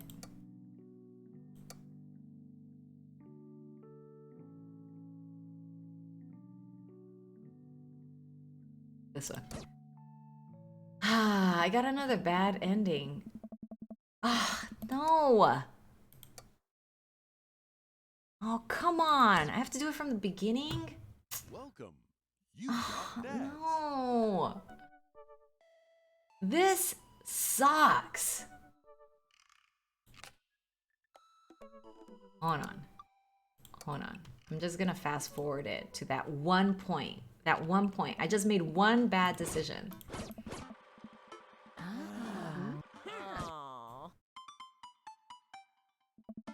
I keep the sandals, but don't wear them tonight. Then we have this exact same argument the next time I try to pull them out.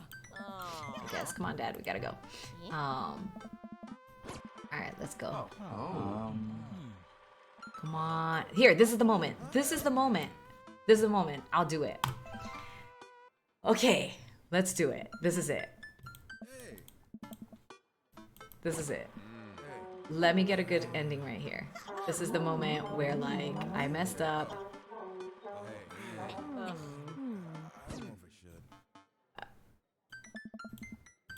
Okay, this doesn't matter. Okay, Frankie Two-Tone. That was the correct response, right? We got some hearts, but it wasn't. Frankie Two-Tone wasn't the this thing. This is horrible. Tickle that ivory. I can't. How do you play this?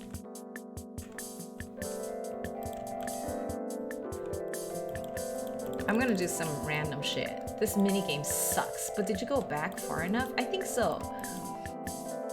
Frankie Two-Tone wasn't the best answer, I feel like.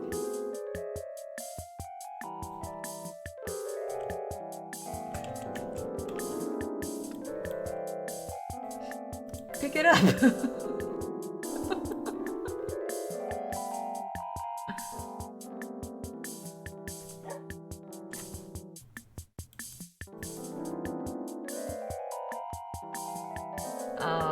Oh, this was a terrible sound I heard from my room. What are you talking about? It's amazing. Look at it. This is piano solo time. The cacophony of sounds. Kels, you're doing worse than last time. Dude, I don't know what the hell's going on. I don't know what's going on here. Like, what am I supposed to do here? Like, really? Like, realistically.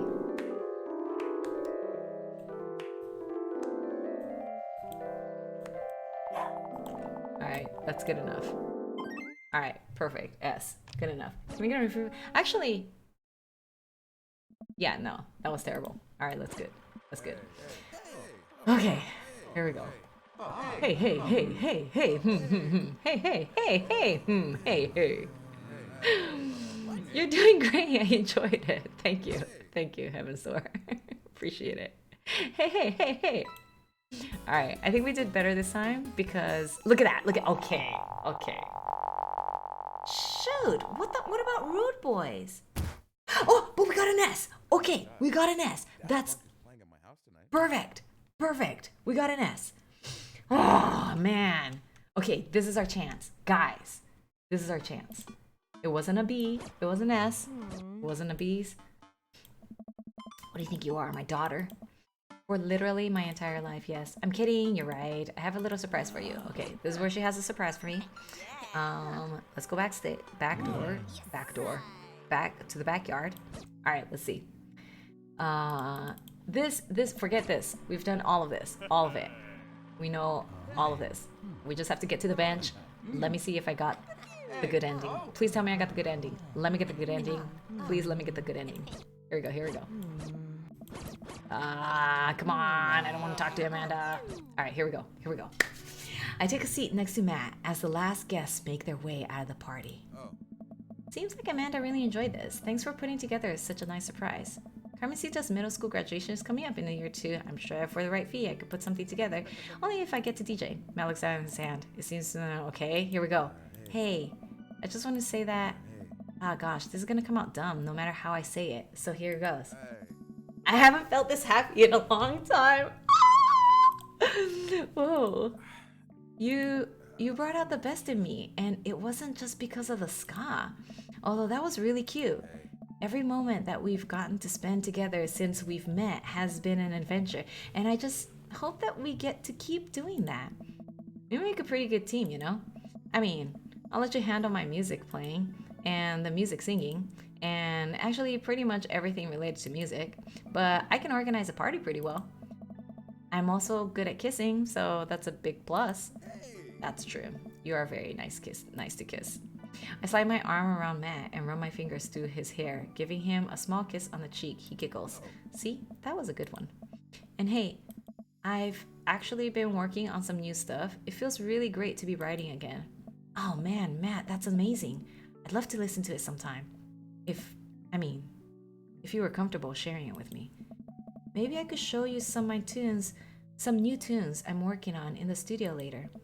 You know, I'm gonna insist that we add a horn section. Matt rests his head on my shoulder and sighs happily. You know what? I'd actually like that. Wait, that's it? That's it?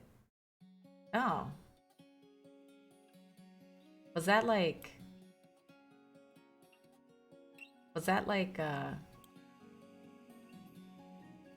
wasn't a bad end. It wasn't a bad end because we were able to like hook up, but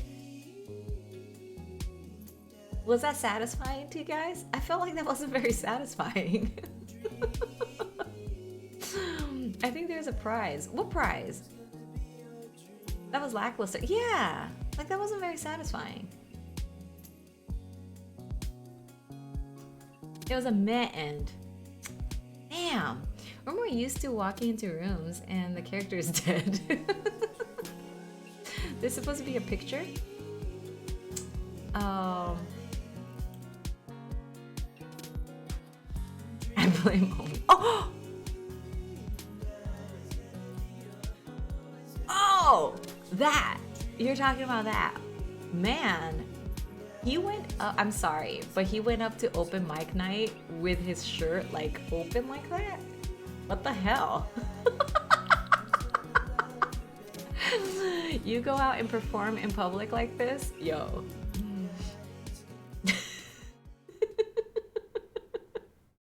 Okay, so we got the good ending. Thank goodness. It is open mic night. Yeah, it's open mic, not open shirt. Please, please. Open mic night, more like open shirt night. Exactly. That was a open shirt, open mic. I'd buy a ticket to that, but it's free. It's free. That's pretty funny. You could get that open shirt anytime you want, my dog. Wait, but does that mean that we like linked up? Are we together? Did I marry him? Is Carmencita and Amanda like sisters now? You have 4 more dads to go. Take all my money. Maybe 4 more dads to go, man. Oh, see, it saves up all the mini games. Okay, so like basically, if I want to play the mini games, I would have to play through all of the dates. Huh. I finally made it with Robert. Yes, good job. My dog, you should see if you can tickle puppies. So we have a tickle circle. Nope. MacGyver, Tickle that flux. radio.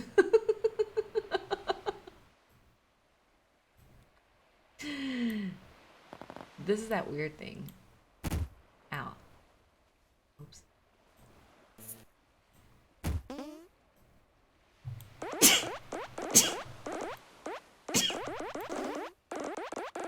Okay, that's it.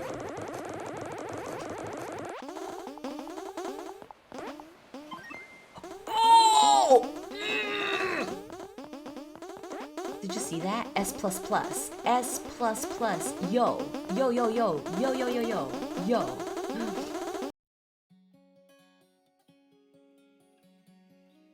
It's all about the duck. I think it's all about the stamp, actually. I think the stamp is the secret. Man. The mini games make no sense, by the way. Except for the one with the band. The crowd surfing, that was pretty cool. I like that one. Maybe that's the reason he went back to Mary. Because I couldn't fix the radio? Yeah. Yeah, that's true. Huh. Wait a second.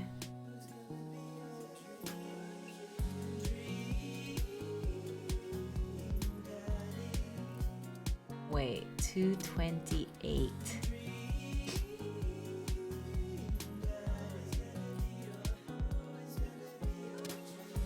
Like maybe here?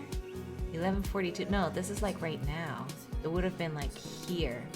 Is it before or after the tea party? It's after. We went to the tea party and then we went to his thing. Okay, hold on. Hold on. Let's see if we can get his You've got dads. Yeah. Okay. I can do this. I can do this.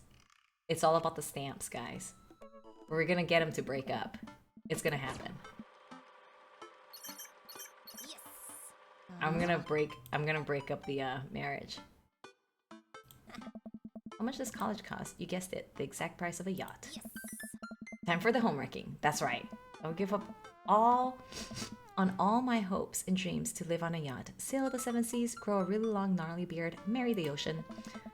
Amanda stares off into the middle distance, thinking about her future as a boat hermit, I guess. Relax, kiddo. Joseph has invited me onto his watch. We read this. I miss the tea party. Oh yeah, we did the tea party. Okay, hold on. This is it. I think we did this one. That wasn't the best one. Okay, it's fine. Nice. And then I did this one, and that gave me, yep, that gave me eggplants. All right, good. And then, all right, this is the radio time. It's radio time, guys. This is it. All right. MacGyver, that radio. Oh, bitch, I don't care about that.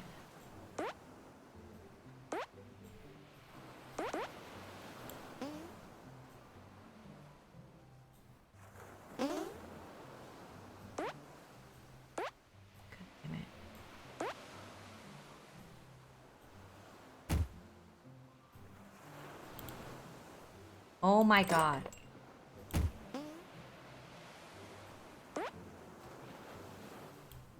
Come on.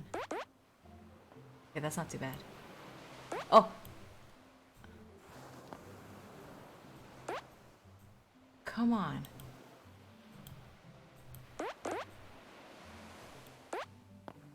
Shit.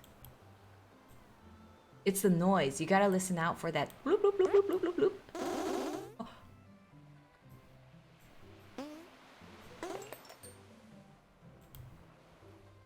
Ah!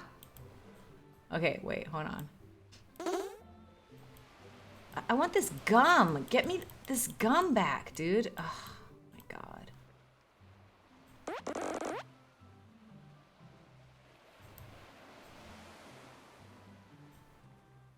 Shit. Get a C rank? No! Did not get the bad ending again. I'm gonna be so pissed.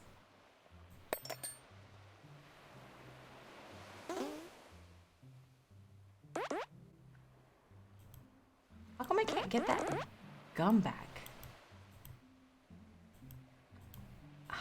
My dexterity is terrible. Come on, hand. Come on, hand. Pick up that gum.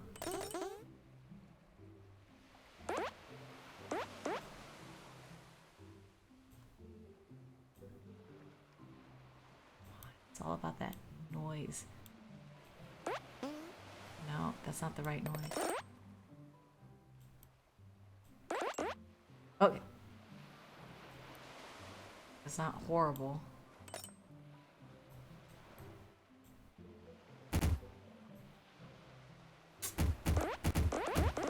There we go. Come on, come on, come on, come on. Okay, not horrible. Not horrible. I think we might get the good one. It might be okay. We got an S. Okay. Okay.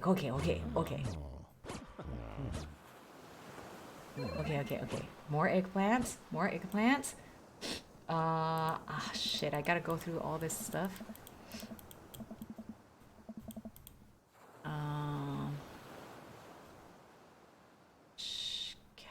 Shelf lounge. Oh, shit. Okay, there we go. All right, let's get out of here. Okay. Let's see.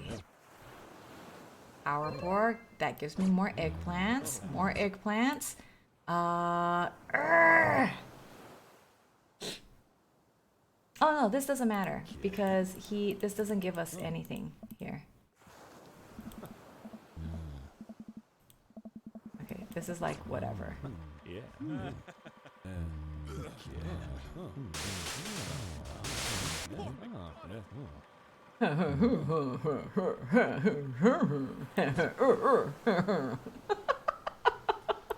Sorry, the sounds they make though.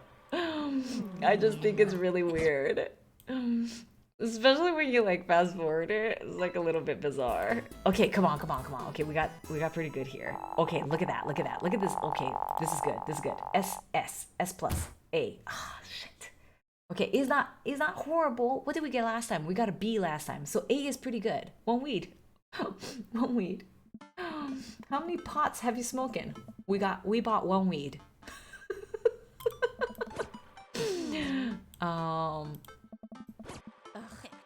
S rank is best rank. I know, but I can't get the freaking S, dude. All right, let's get through this whole thing here. All right, we talked to these people. These people don't matter. None of you guys matter. Nobody matters. What matters, what truly matters. Yeah. Shit. I fast forwarded when I looked down.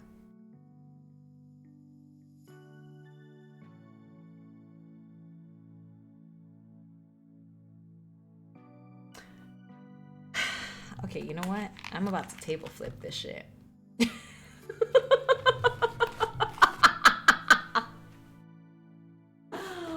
But you know what?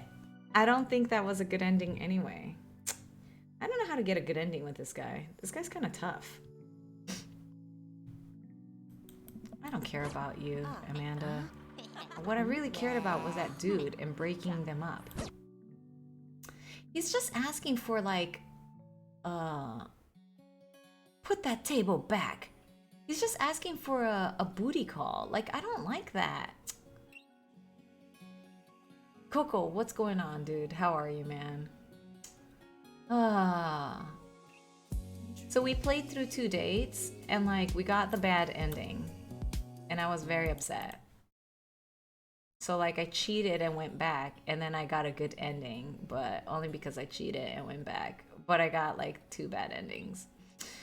What a surprise. I know. Like I don't know why. No good in no.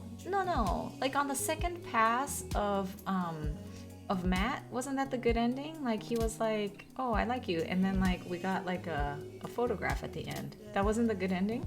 There's a better ending than that? With Matt. Yeah, okay, so I did get the good ending with him. Yeah, with Joseph I didn't get it.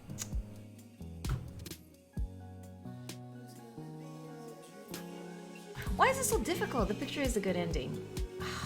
Why is it so difficult? Why is it so difficult? Coco is dissing Kels. Why are you dissing me? I see how it is. I'm gonna have to listen to this diss. How do I like lower the music to this?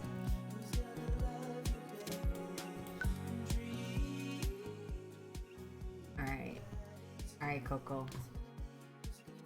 I like that you like outed yourself. That's pretty cool. Hey, this clip doesn't exist. Oh, just kidding. It does.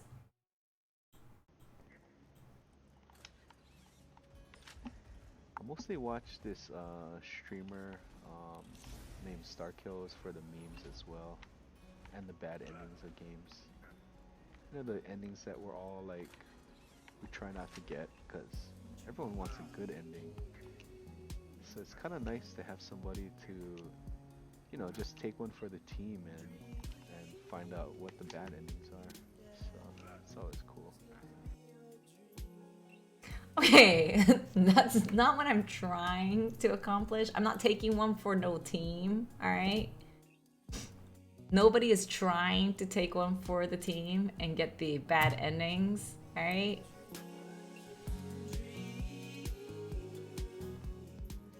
Seems kind of whack. Oops, damn it. Pressed the wrong thing. Can you play The Witcher next? Is there a bad ending in that game? I was too much of a coward to choose Ciri to die at the end.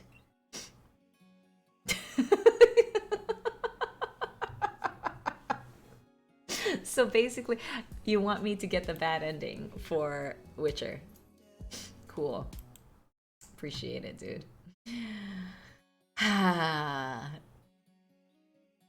What kind of game is that anyway? Do you recommend it? Is it great? It's a fun game though. I think you'd like it. Lots of bobs. Why would I like a game full of bobs.